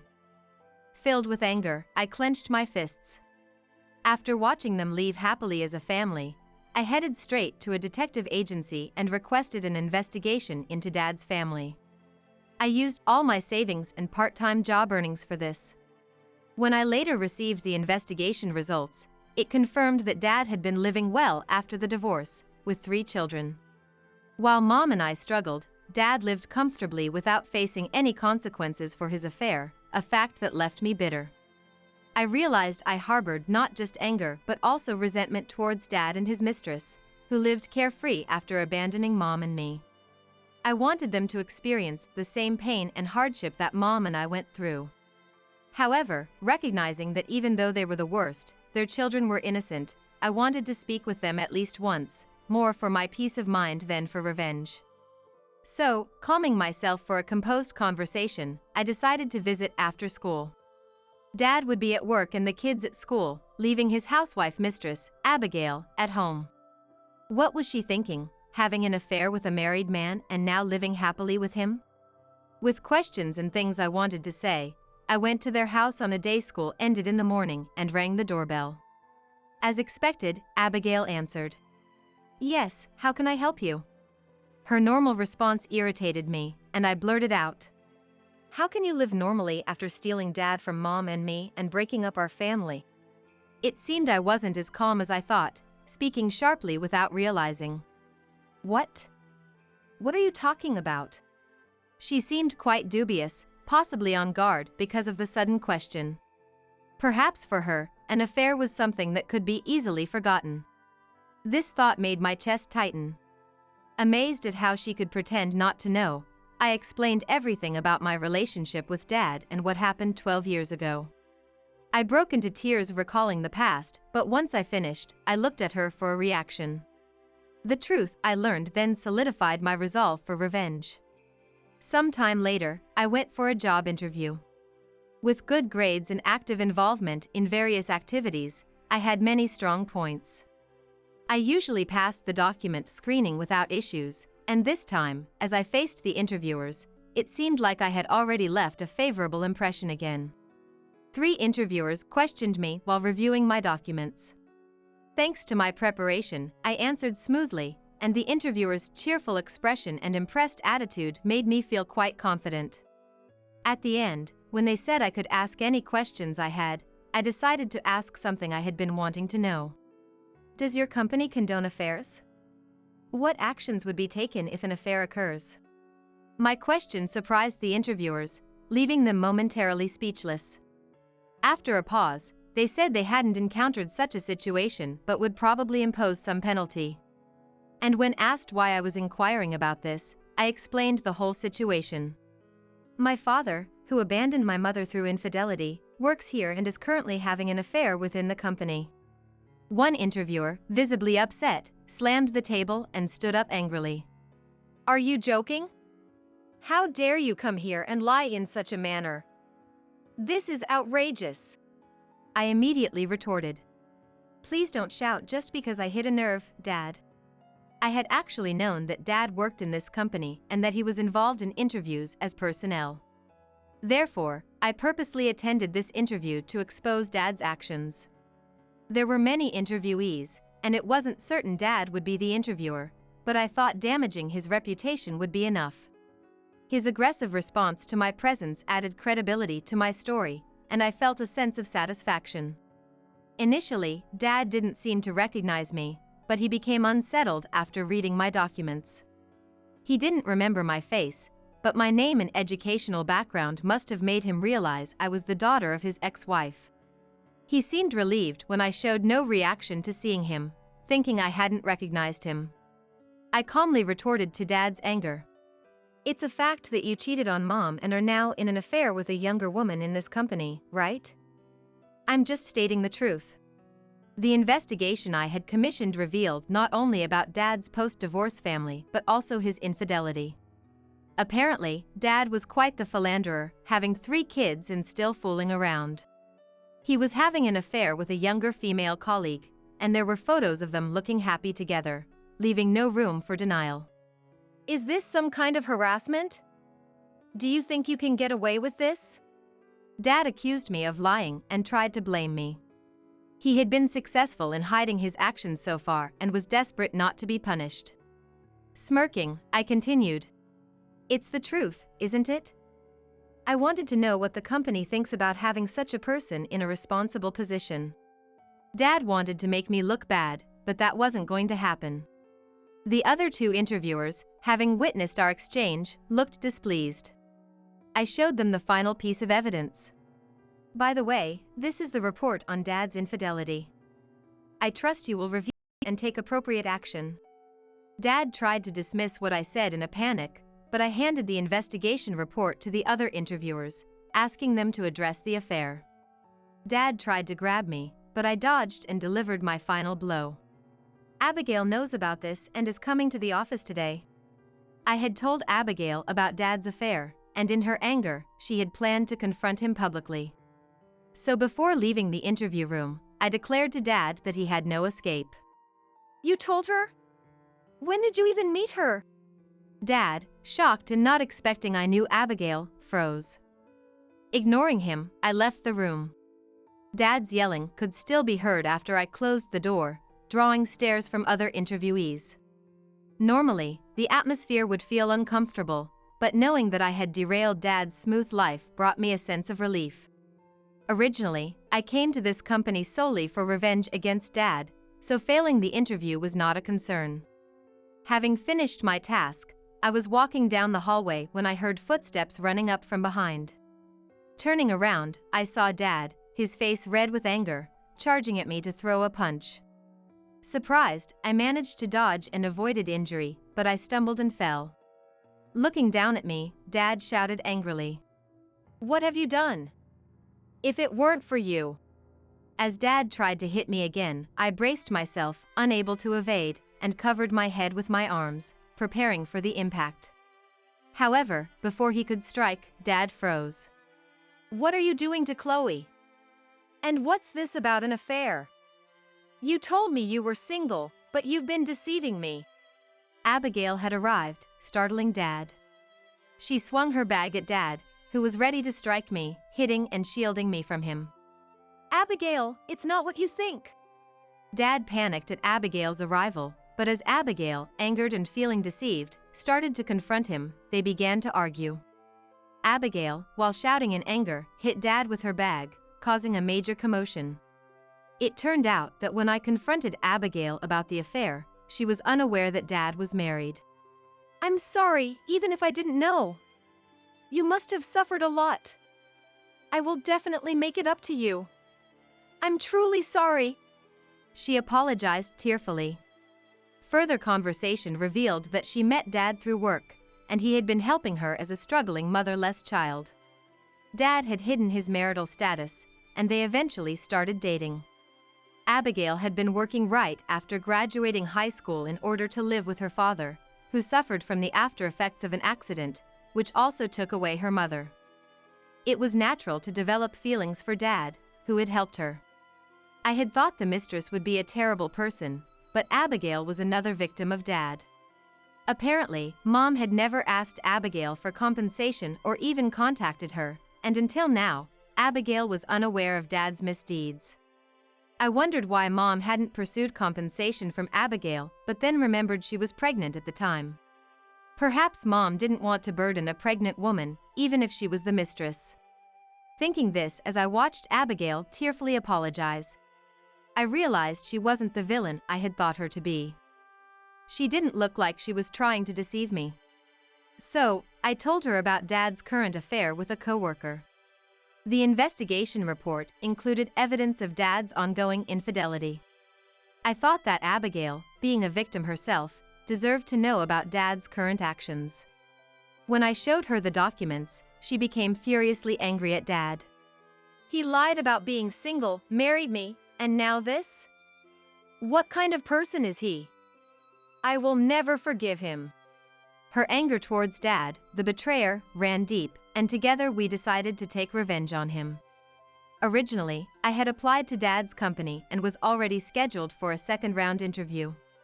So, on the day of the interview, Abigail and I had planned to go to the company and publicly denounce Dad. The two caused quite a scene in the company hallway, with other male employees restraining Dad and security arriving.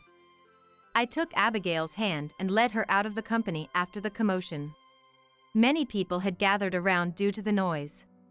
Among them, I spotted the woman from the investigation photos, hiding in the shadows with a petrified look on her face. My revenge was complete by exposing Dad's misdeeds, which had been hidden until now. Subsequently, Dad, who was on the verge of becoming a department head, got demoted to a regular employee due to the affair.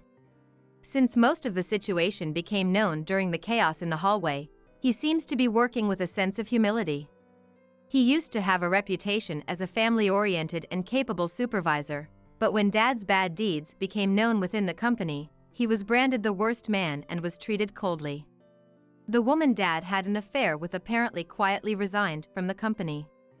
Additionally, Abigail demanded compensation and child support from Dad and informed him of her intention to divorce. With the company's cooperation, Dad couldn't escape paying.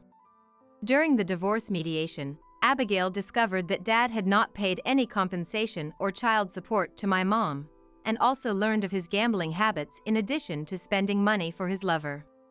Though he claimed it was occasional, he had been deceitfully spending family savings on gambling. Abigail, further enraged by these revelations, successfully demanded a higher amount of compensation and child support from Dad. Dad tried to deceive until the very end and was very reluctant about the divorce and compensation, so the mediation didn't end quickly. But Abigail persistently questioned Dad, and the commotion became known even to those outside the company who were unaware of the chaos at the office. Consequently, acquaintances of Dad who were unaware of the situation gradually distanced themselves from him. Dad became completely isolated as a result.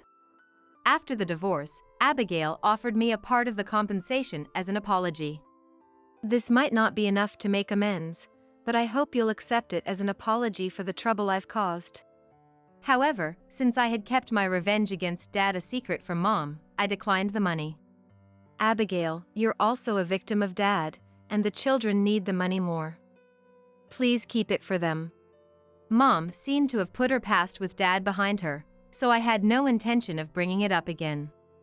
I thought that Mom, who must have suffered a lot, wouldn't want to remember it anymore, even after Dad received his comeuppance. I didn't harbor any resentment towards Abigail or her children, who were also victims of Dad. Instead, I frequently visited them, concerned about their well-being as a single-parent family. The children and I grew close. And I hope they grow up righteously, unlike Dad. Getting to know Abigail better, I realized she was naturally calm and not the type to raise her voice. The stark contrast to the woman who had fiercely confronted Dad in the company made me reconsider Mom's strength during the divorce. Later, I successfully got a job at my preferred company and shared the news with Mom, who was overjoyed at my growth. Seeing her happiness made me feel content. And without the shadow of Dad, I truly relished the moment.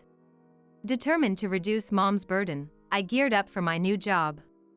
I may never forgive Dad for his actions, but he's already received his just desserts. Now, I want to live happily, not worrying about Dad anymore.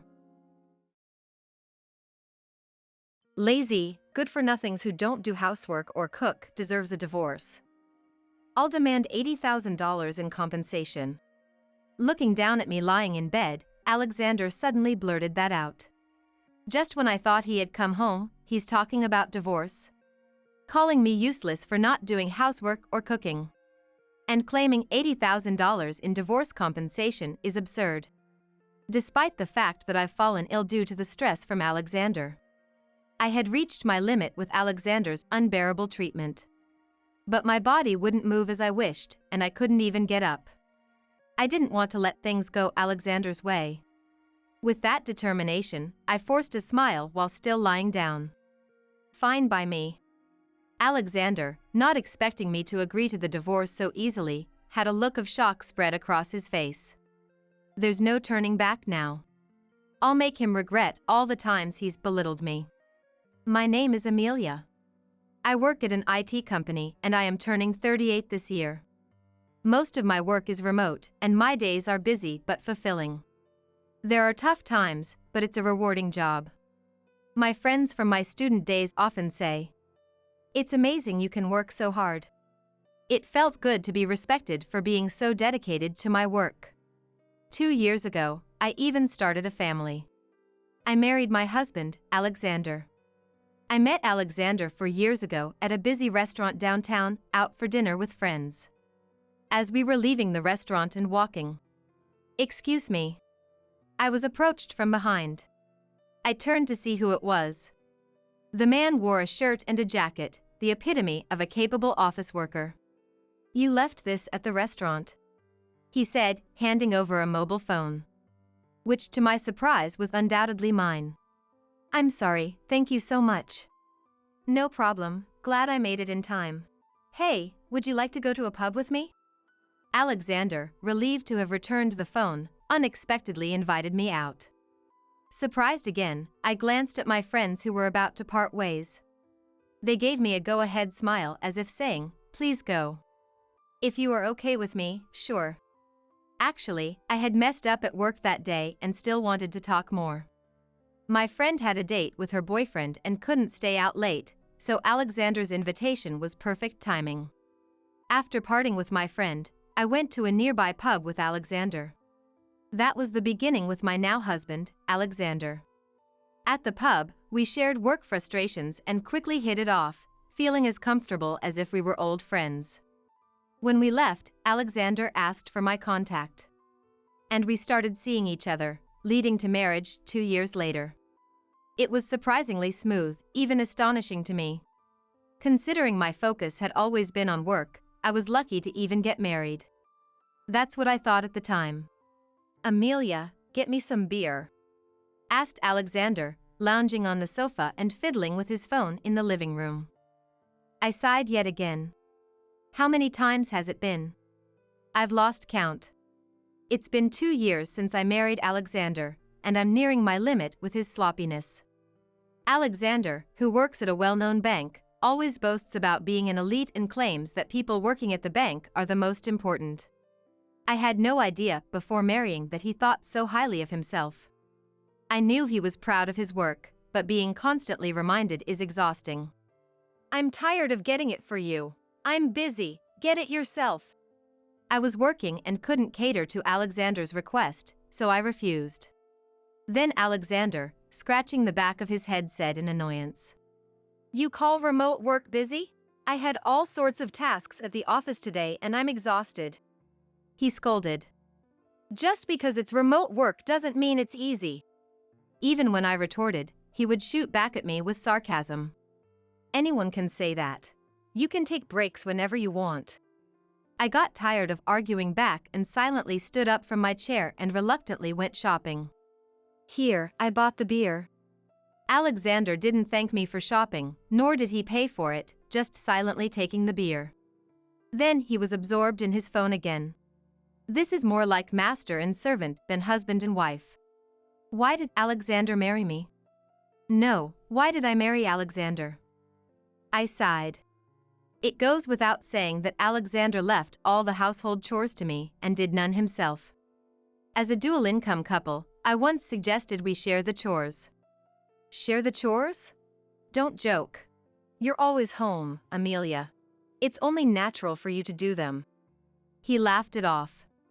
But I do go to the office sometimes, and I can't always do all the chores. Office visits are rare, right?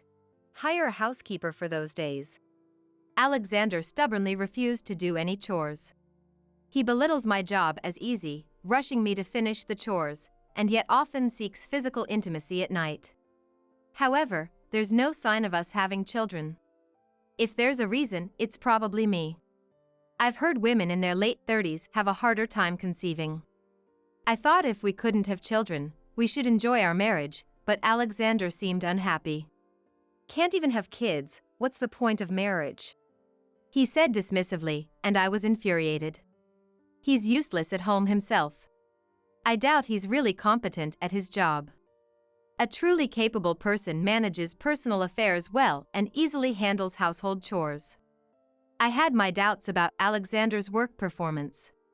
Speaking of doubts, in the past few months, Alexander's return home had been noticeably later than usual. I don't know about the busy season in banking, but when I comment, "You've been busy lately.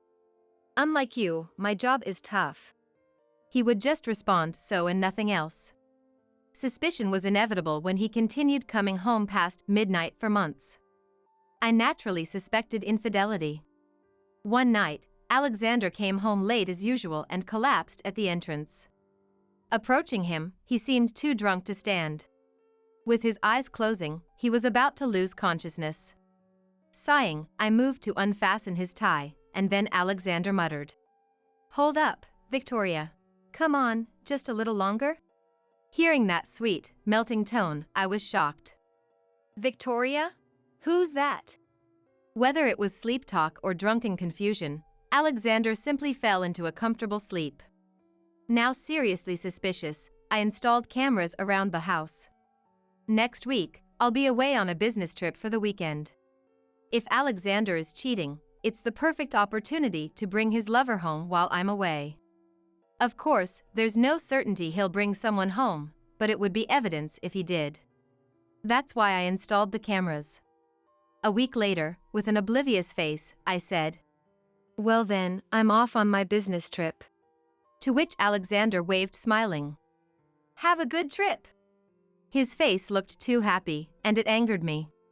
2 days later, returning from the trip, I immediately checked the camera footage. Sure enough, there was Alexander, bringing his lover home and into our bed. I couldn't watch it all, it made me nauseous, so I stopped midway. But this was clear evidence of infidelity. I clenched my fist, almost crushing the camera. This was unforgivable. There's a limit to how much he can mock me. Did he think this would be forgiven?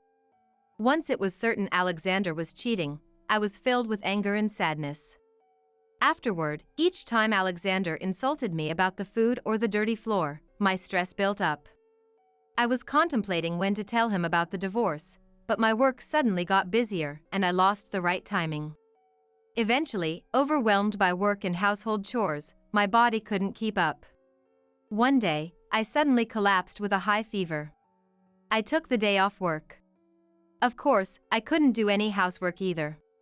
Alexander must have known I was unwell from the morning, but he left for work silently and returned home at 6 p.m. Earlier than usual. Then, he came to where I lay sick in bed. The smell of alcohol made me feel nauseous. Without a care for me, Alexander smirked. "Lazy, good-for-nothings who don't do housework or cook deserves a divorce. I'll demand $80,000 in compensation." Looking down at me lying in bed, Alexander suddenly blurted that out. Divorce, out of nowhere? Calling me useless for not doing housework or cooking? And demanding $80,000 in divorce compensation is absurd. I've fallen ill because of the stress from Alexander. I was reaching my limit with his treatment. But my body wouldn't move as I wished, and I couldn't even get up. I didn't want things to go Alexander's way. With that determination, I forced a smile while still lying down. Fine by me. Not expecting me to accept the divorce so easily, Alexander's face showed shock. There's no turning back now. I'll make him regret belittling me all this time. A few days later, when my fever subsided and I was back to normal, I first got the divorce papers. After signing my part, I waited for Alexander to come home. I'm home. That day, Alexander came back at 10 p.m. reeking of alcohol and a perfume I'd never smelled before. I confronted him with the divorce papers as he arrived. Please, let's get divorced. When I said that in a low voice, Alexander laughed mockingly and took the papers. Finally, I can be free. It was unclear if his sarcastic remark was for me or himself, but he smirked disgustingly. If he wanted a divorce so much, he should have prepared the papers himself, but he probably wanted me to bring it up. I was disgusted with his nasty character. I'll claim for compensation in the divorce. Thinking Alexander pathetic for expecting compensation after cheating. I didn't say anything there, just silently watched the divorce proceedings. The next day, I submitted the divorce papers and was finally free from being Alexander's slave. The divorce ended anticlimactically. But just divorcing Alexander wasn't enough to forgive him. I decided to take action for revenge against Alexander. Over several days, I packed my belongings. I was leaving this house. It was a used apartment we bought when we married 2 years ago, but I wasn't attached. So, I decided to leave myself. Don't ever come back. Alexander watched me pack, laughing with glee. He was probably planning to live with his lover in this house once I left. A nauseating thought, but the footage showed Alexander was quite smitten with his lover. Ignoring Alexander's words, I left the house with my belongings. Phew. At least now I'm free from Alexander's abuse. I sighed in relief. I immediately went to a real estate agent and got introduced to a property I could move into right away. It was a bit small, but the rent was cheap and it was a nice women-only apartment. I quickly finalized the contract for the apartment. I'd have to live in a hotel for about a week until I could move in, but that was fine. Afterward, I finished some procedures at the bank and checked into the hotel. All the while, I was plotting my revenge against Alexander. And the plan I came up with gave me goosebumps. That's it. This is the only way. Imagining Alexander's astonished face made me almost laugh. Just watch. Don't think this is the end of the matter. The next day, I immediately set my plan into action. I felt bold for what I did. After finishing the work, I was satisfied. Afterward, life went on peacefully without any incidents. Being single again was so easy, not having to cook or do laundry for Alexander.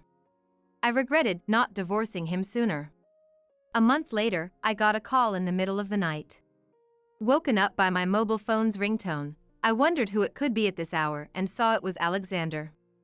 I ignored it at first, but the calls kept coming. Ignoring it further would only disrupt my sleep. Reluctantly, I answered the call. Hello? I answered sleepily, hearing the sounds of cars and buses in the background. Apparently, he was outside. I waited for Alexander's reply, clearly annoyed at being woken up and subjected to the noise. Amelia, you finally picked up. What is this about? Alexander's yelling voice echoed in my ear. I knew what he was going to say, but acted like I had no clue. What are you talking about? Don't play dumb. I got a call from the bank yesterday. They suddenly fired me. I'm on my honeymoon in Italy, and this makes no sense. A honeymoon in Italy. There must be a significant time difference. Hence the call at this hour. Typical of Alexander, not considering my situation. That's tough. Good luck with that, bye. I responded casually, about to hang up. Hey, wait. But Alexander protested loudly, so I sighed and paused before hanging up. I asked why I was fired. They said I caused the bank to lose a client. And guess which company that client was? It was yours, Amelia. Alexander explained the circumstances of his firing, but I had expected this to happen. After all, I was the one who planned it. I closed my eyes and took a deep breath. If I was going to get my revenge on Alexander, now was the time. After taking a deep breath, I began to speak. Yes, I know. Because I'm the one who stopped doing business with your bank, Alexander. There was a gasp of surprise on the other end. I could hear the pampered voice of his mistress next to Alexander. Unperturbed, I continued. You might not have known, but it's my company. I'm the CEO. Yes, I'm the CEO. Alexander thought I was just a regular remote worker, but in reality, I'm the boss, just not often on site. I quit my first job right after graduating college and succeeded in starting my own dream company within 3 years, which has been growing for over a decade. The bank where Alexander worked was the one that had provided significant loans to my company. After leaving Alexander, I decided to repay all the money I borrowed from the bank. The sales representative was shocked. They would lose the interest they were supposed to receive. The lump sum repayment must have been an unexpected event for the bank. Could you reconsider your decision? The sales representative asked me in a panic. To that, I placed my demand. There's just one condition. Fire Alexander Grant. I decided to request that. The representative hurriedly brought their supervisor. He was someone I knew from before. What happened all of a sudden? When the senior executive asked me, I decided to tell everything. Actually, Alexander Grant was having an affair with your president's daughter. He mocked me terribly, divorced me without paying any compensation, and now he's about to remarry. I couldn't stand it. The information about Alexander's affair with the president's daughter came from the footage of the hidden camera in the house. The audio was captured too, so I heard all the conversations between Alexander and his mistress. Both the representative and the executive turned pale when they heard my story and seemed to want to continue doing business with my company. Probably, the news reached the president, who must have been furious to learn his daughter was having an affair with a married man. They promised to fire Alexander, so I reconsidered the lump sum repayment. That's why I'm still doing business with the bank where Alexander worked.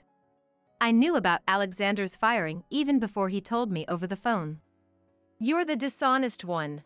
You made me do all the housework, mocked me, and cheated. And yet you think I'm the bad one? Can't you see things ethically, Alexander? Is that what you call being an elite? Ridiculous. I'll claim for compensation in the divorce. To think you, the cheater, could claim anything is absurd. Also, I changed the ownership of the house loan. I was the one paying it, but now it's your responsibility. I unloaded all the stress I had received onto Alexander over the phone. What? Alexander seemed unable to counter my justified argument. But then, a weaker voice than before came from the other end of the line. Please, forgive me. Spare me the divorce compensation. And the house loan too. Victoria is pregnant. I can't imagine being in debt when the child is born. I've been fired and am at a loss. Please, let me off the hook. Alexander's pathetic apology only made me sigh. I felt stupid for enduring this man for 2 years. Forgive? There's nothing to forgive. I want nothing to do with you, Alexander. The compensation is a settlement. This is all your fault, isn't it? Why should I have to put up with it? I won't talk to you again. You can keep running away in Italy for all I care. Goodbye. Ignoring Alexander's plea to wait, I hung up. He should be grateful I even answered his late-night call. Sighing, I went back to bed. I probably won't talk to Alexander again. I can live my life without any connection to him. Later, after Alexander and his mistress returned from Italy, my lawyer claimed the divorce compensation. Alexander had apparently spent a lot of money on his mistress, leaving almost no savings. The mistress, being the president's daughter, was scolded and disowned by her father. So, they couldn't rely on her parents' money and had to go into debt. Finding a new job was difficult for Alexander, as his recent scandal was widely known. Though he always claimed to be an elite banker, I heard he often slacked off at work, affecting his performance. For the company, it was a perfect excuse to fire him. Alexander and his mistress are now living off part-time jobs. With her being pregnant, she won't be able to work soon. I doubt Alexander can support 3 people on his own. Well, they deserve to struggle as far as I'm concerned. Meanwhile, my business is thriving. And I received a larger loan from the bank where Alexander worked. My salary has increased, and I'm planning to buy my own house. Building my own home has been a dream for a long time. And I'm looking forward to it. I may have lost a husband, but I have friends and supportive business partners. I'm in an incredibly fortunate situation and am ready to continue working hard. I thought it would be a piece of cake. I, being younger, could make him happier, she declared, arriving at the apartment where Mike and I lived a happy life. Standing beside her was Mike, with a grin on his face. To dispel this nightmare, I had to take action. I'm Lucy, a 26-year-old housewife.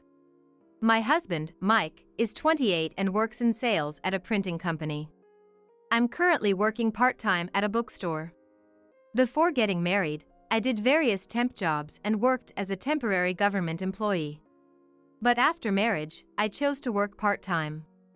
I'm not the most versatile person, so juggling a full-time job and household chores seemed impossible. Part-time work, along with housekeeping, feels just right for me. When Mike and I first met, he was unemployed. He had quit his job within just 6 months of starting at a company right after graduating from college. It was during his job search that he met me. During his job hunt, our paths crossed at the workforce center. I was working there as a temporary employee. Mike was the client I happened to assist at the reception. My first impression of him was that he was extremely friendly and charming. I immediately thought he'd be perfect in sales and recommended a few sales jobs. I remember feeling relieved when one of the jobs I recommended, at a printing company, turned out to be a success for Mike. When he came to report his employment with a beaming smile, I found myself unexpectedly smitten by him. Mike's face is cute. But at the same time he's tall, and the unexpected contrast seemed wonderful. He came to report his job acceptance just before lunch break, so as soon as the break started, I looked for Mike and stopped him. I remember it took a lot of courage to do that. Mike was about to leave the workforce center at that moment. I approached him as he seemed to be pondering over something, staring at his mobile phone screen by the entrance. Mike looked surprised when I spoke to him. I think my hands were trembling when I asked if we could exchange contact information. Mike's response was simply, "I'd like that too." I blushed, but so did Mike, his face as red as mine. We exchanged contacts, and that marked the beginning of our relationship. Mike, working in sales at the printing company, and I got married 2 months after we exchanged numbers. Our friends teased us for our whirlwind marriage. But I always thought, if I were to marry, it could only be Mike. When we got married, we bought an apartment as our new home. I thought it was a bold decision at the time, but now I believe it was the right choice. I was living the best marital life with Mike, my beloved, in our comfortable home. The change in our life came about 2 years after our marriage. I think it was around the time when Mike's job began to feel more stable. "Do you think I'm kind of cute?" Mike suddenly asked. Considering he never seemed interested in his own appearance, I immediately sensed someone must have mentioned it to him. "Yes, you're kind of cute. Did someone say that to you?" I asked. Laughing, Mike said it was a comment from a new employee. I thought it was quite inappropriate for someone who had just joined the company to say such a thing. Mike, not entirely displeased, said, "Cute, huh?" while looking in the mirror. I told Mike to be more careful since he was being teased by younger people. Following that incident, Mike began to pay more attention to his clothes and skincare. His spending increased, and so did the bills on our credit card. When he came home from work, he would constantly hold on to his mobile phone. I started suspecting infidelity. Once I started thinking that way, it was all downhill from there. I began to doubt everything Mike did. Our good relationship until then perhaps made the backlash stronger. Although Mike appeared more buoyant than before, he didn't seem to hide it from me, which was a bit reassuring. I thought if he had something to hide, he would act suspiciously. But I was being naive. Mike's spending habits were getting worse day by day. I decided to have a serious talk with him during dinner. I told him that we should save money now, as we'll need more when we have kids. Mike didn't seem to grasp the seriousness. I emphasized it even more. Without any evidence of Mike's infidelity, I watched him become increasingly youthful in appearance and lived in frustration. But soon, the situation took a dramatic turn. I was in a hurry one morning to hang the laundry on the balcony before leaving for my part-time job. That's when I noticed someone standing in front of our apartment, looking my way. A woman in her early 20s, it seemed. Moreover, she appeared to be filming me with her mobile phone. For a moment, our eyes met through her mobile phone, and I felt a chill of fear. I quickly went back inside the house from the balcony. Even though I hadn't done anything wrong, my heart was racing. I thought she must be Mike's mistress. Maybe she came to spy on me, the wife. The next day, I was stopped by the owner at the entrance. He warned me about a woman who seemed to be inquiring about me. She was asking how much our apartment cost, whether Mike and I were happily married, and had been gathering information around the apartment. It was the same as being publicly announced that I was being cheated by Mike. Reaching my limit, I finally confronted Mike. "You've been glued to your mobile phone lately. Who are you waiting to hear from?" I asked. Mike responded, "It's just work."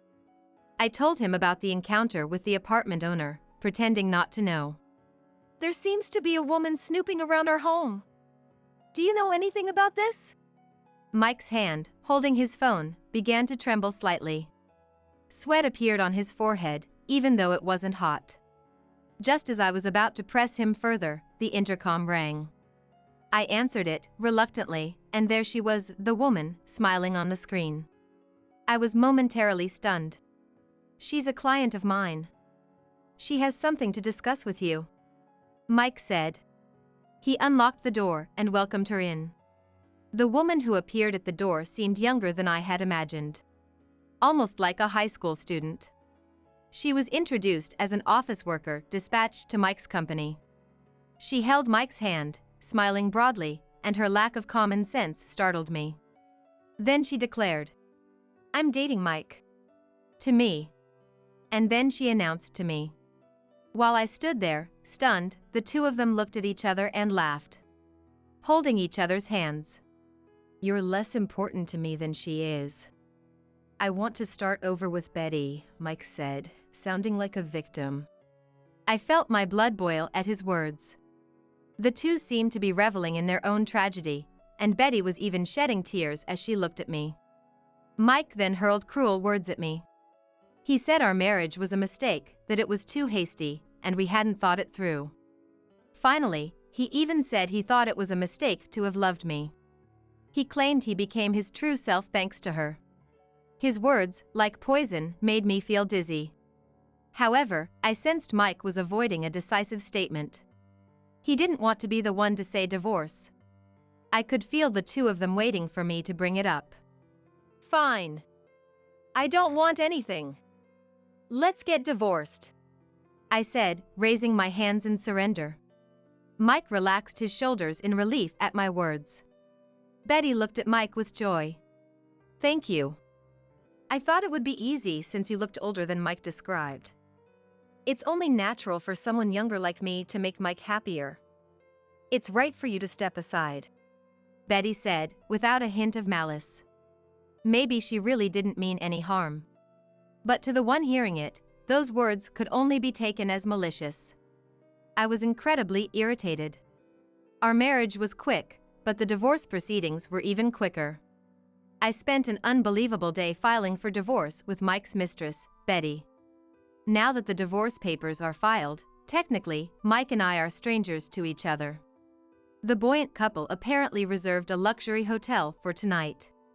I'm alone in the apartment, packing my things. I told Mike I didn't want anything. I didn't ask for any property division, but I decided to claim alimony. No need for child support, as we don't have kids. Though she's paying me alimony, it seems like Mike will end up paying for her share too. Right after filing the divorce papers, as we were parting, Betty said, "Please leave that apartment soon. Mike and I will be living there, so a middle-aged woman should vacate quickly." She said it in a sickly sweet voice, arm in arm with Mike. It irritated me greatly, but I kept my composure. Smiling outwardly, I vowed revenge against them in my heart. I left the apartment that I shared with Mike as soon as I packed my belongings. I've left everything else to my lawyer. I made Mike and her sign an agreement not to contact me after the divorce.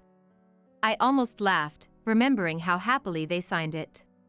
A month passed, and just when I thought it was about time, my mobile phone rang. It was Mike calling. Knowing he must be panicking, I deliberately took my time answering. "What? You signed an agreement not to contact me."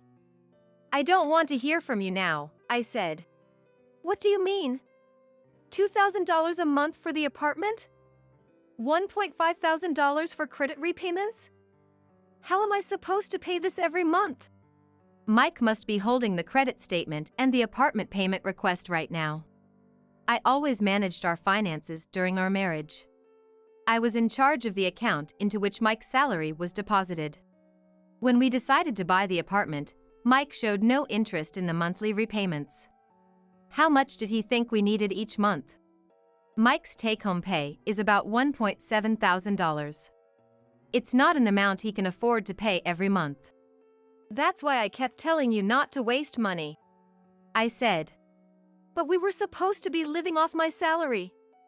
It's impossible with just a part-time job." Mike was almost crying, in a state of disarray.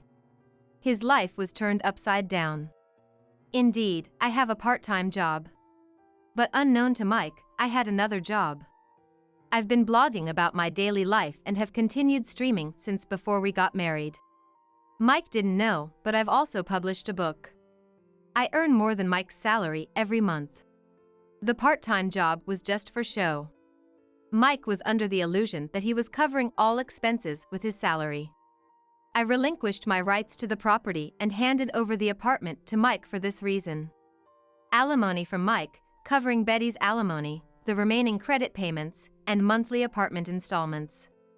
Mike's finances must have tightened significantly. I could hear Betty's voice in the background. "What's going on? I didn't know we were paying installments." She seemed to be causing a ruckus. I even heard the sound of a cup breaking. Then shamelessly, Mike asked me for help. He couldn't maintain his life with his salary alone and wanted me to help with the apartment installments. Unbelievable. "What? Don't be ridiculous. Work hard and support each other with your young, pretty girlfriend." I mocked him and hung up. I immediately blocked Mike's number. I had kept it unblocked just for this day. Now, I no longer needed Mike's number. Deleting his contact felt refreshing. Later, I heard that Mike and Betty couldn't maintain the apartment and had to put it up for sale quickly. Betty, who married Mike immediately after our divorce, learned about his real salary and started claiming, "It's a scam, I was deceived," leading to a lawsuit. It seems she's accusing him of fraud for misrepresenting his financial situation during marriage. Probably, Mike just didn't know about his own financial situation. Mike is working a side job at night after his main job, just to make the payments. Betty divorced Mike quickly. I moved to the countryside, which I had always wanted, and continue my graceful country living blog. I'm preparing to start a YouTube channel next month. Don't make cakes that taste bad. It looked suspicious, so I tasted it first. I felt it so unhealthy, though I threw the garbage out the window. In an instant, I realized this situation was a complete disaster. "You threw away the cake? I'm still at work." I am Karen. I'm 28 years old and work at a bank. I got married last year and am still in the honeymoon phase. My husband, Mark, is 30 and works as a pharmacist. We met on social media, of all places. I love music and often post about my favorite artists. Mark shared my passion for music. At first, we communicated through direct messages. I was hesitant to meet someone I knew only in social media. But, strangely, I found myself wanting to meet Mark. He lived about an hour's drive away. It's not far from my home. I figured a meal would be harmless, so I gathered the courage to meet him. Surprisingly, I felt completely at ease, as if we'd met before. Our conversation flowed without a break. I found myself passionately talking about our favorite artists. Perhaps because we'd been in touch every day, there was a strangely close feeling. After that, we went out for meals a few times. From good morning to good night, we were in constant contact. Before I knew it, I was eagerly awaiting his messages. And then we officially started dating. It was surprising, even to myself. My mom passed away from illness soon after I started working. We had a close relationship, like friends. Being from a single-parent family, I felt very lonely. That's when Mark came into my life. To me, Mark was a savior. He's also very dedicated to his work. When we're together, Mark seems most animated when talking about work. He listens attentively to my work-related issues. And supports me. That's what I love about Mark. Mark's mother, Jane, has been incredibly kind since when we started dating. Knowing I don't have parents. Karen, you can tell me anything. Whether it's troubles or complaints, anything is fine. I want to be close to you. Let's not be formal and just be ourselves. She always looked out for me. Eating out is nice, but homemade meals are good once in a while, right? She would say like that, and invited me to enjoy her home cooking. When Mark proposed and we decided to get married, she cried tears of joy. Since I don't have parents, we decided not to have a wedding. Jane, understanding and kind, was all right with that. After we got married, Jane moved in with us. Mark's father passed away when he was young, and Jane raised him single-handedly. In today's world, where it's normal for women to work, but some people still oppose it. One of a friend of mine struggled with this problem, so it was on my mind. I love my job and wanted to continue working even after getting married. But I got married, it wasn't just about what I wanted. When I talked to Jane about this, "Isn't it wonderful to enjoy your work?" "Of course, I'll help you. I'll do the household chores, so don't worry. It makes me happy to have a job to do. I get restless if I'm not doing something. Leave the cleaning and doing laundry to me." She understood and supported my desire to work, making mother-in-law issues non-existent. Going out with Jane on days when Mark at work is really fun. Though everything seems perfect, there is someone I struggle with. Mark has an older brother, Tom, and his wife, Betty. Tom got married 6 years ago and has a 5-year-old daughter, Sally. When we first met after our marriage was decided. "You seem like you're good at sucking up, getting along well with Jane." "Lucky for you." Her comment, which sounded like sarcasm, left me speechless at our first meeting. I tried to minimize contact with her, but it's not always easy. Betty often leaves Sally with Jane. "I'm going for a drink today, so please let her stay over. She's picky with food, so just give her some bread for now." She would hand over a single Danish before leaving for her weekly outings. Even if she loves Danish, eating the same thing over and over isn't good. Jane would say this with a wry smile. But Sally is a really picky eater, only eating sweets or Danish. Sally is smaller than other kids her age. I was a bit concerned but didn't think too deeply about it because she seemed healthy. Jane adored Sally. Although I had doubts about Betty's weekly outings, but it made Jane happy, so I let it be. Betty, a stay-at-home wife, dislikes working women. She wasn't pleased about me working. When Mark and I were getting married, marriage only makes sense with someone who can perfectly manage household chores. Carefully choose someone who can handle quality ingredients to avoid getting sick. Usually, working women are arrogant, so think it through. She was negative towards me. Betty is stubborn and set in her ways, rarely listening to others. Thanks to Jane's support, Mark and I were able to get married. Even after our marriage, Betty would insult me whenever she saw me. A woman's worth is in childbearing, not just working. Start raising kids early. I doubt you're cut out for it. Working and parenting are totally different. Career women always seem so self-centered. She constantly belittled me. Amidst this, we decided to celebrate Jane's 60th birthday. Since she's always been so kind, I wanted to do something special for her. Due to a pandemic, we planned to have it at home. As the host of the party, I was in charge of cooking. I knew Jane's favorite dishes and was excited planning the menu. The number of attendees was 6 in total, including my family and Tom's family. I planned to take the afternoon off to prepare for the day. But, due to a sudden issue at work, I had to work the whole day. Such last-minute changes were common in my job. So, I had to adjust my plans. I had planned to cook in the afternoon, but that was no longer possible. I quickly ordered the steaks and appetizers I had previously thought of. When I told Mark about this, "I'll probably finish work earlier, so I can pick them up. Don't worry.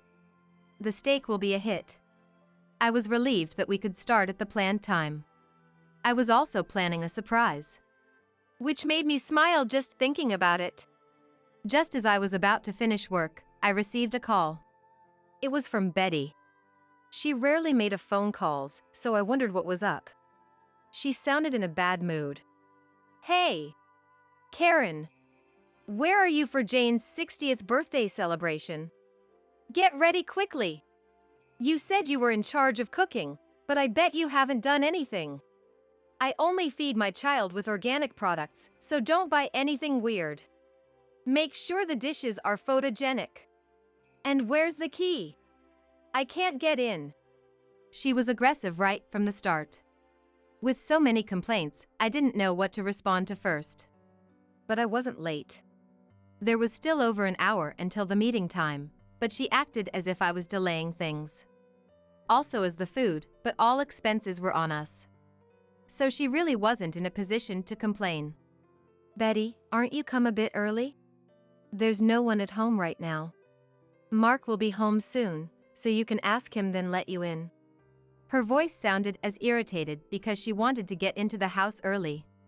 I think she just came early because she had nothing else to do. "Hurry up!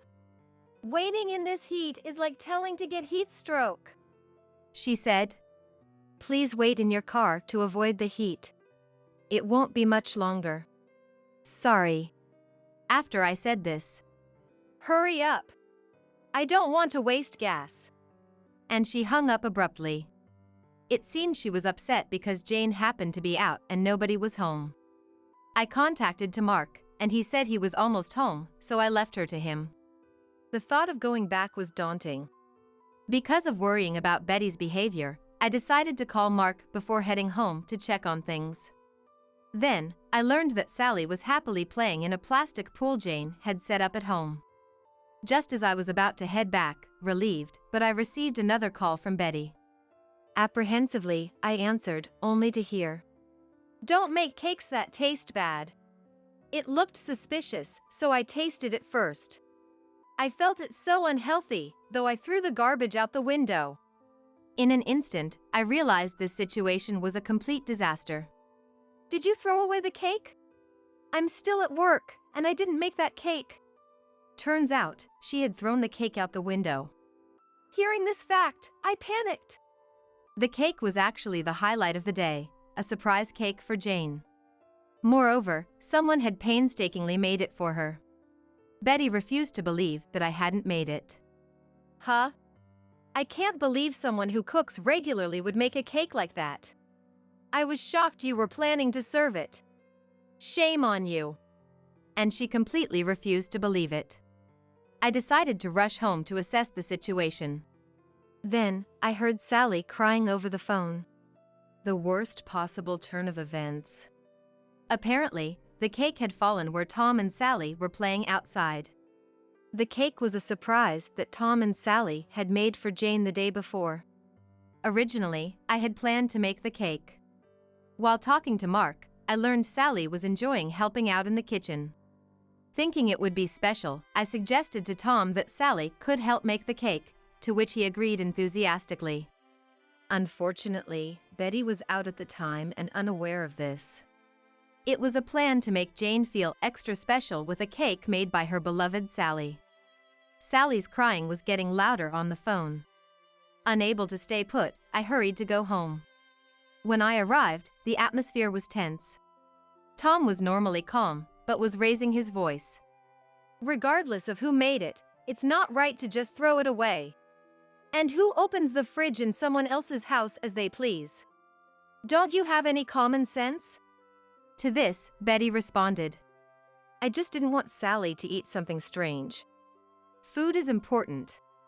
Unlike you, I'm taking parenting seriously. Betty and Tom started a heated argument. Jane was desperately trying to comfort Sally. I suspected Betty threw away the cake I made for out of spite. After handing Sally to Tom, Jane angrily confronted the situation.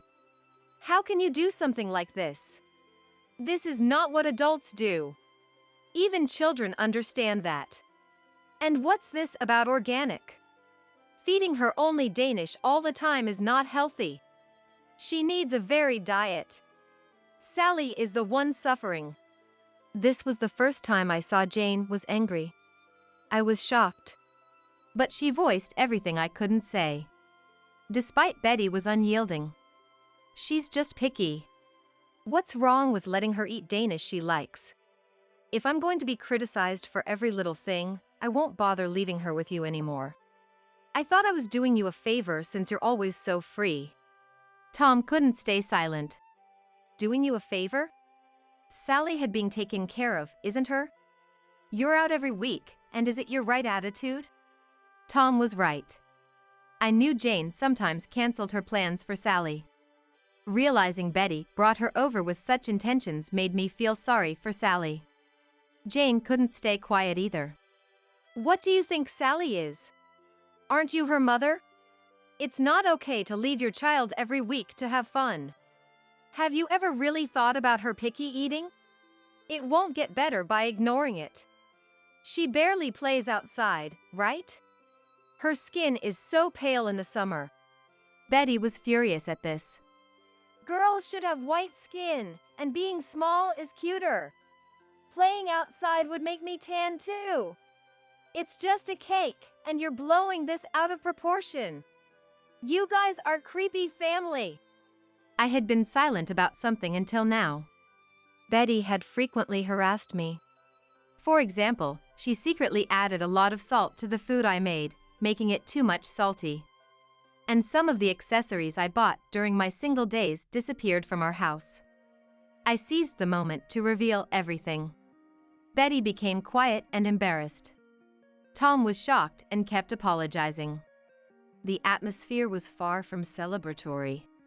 Tom revealed that he had seen unfamiliar accessories at their home. Betty quieted down after this. I just borrowed them, that's all.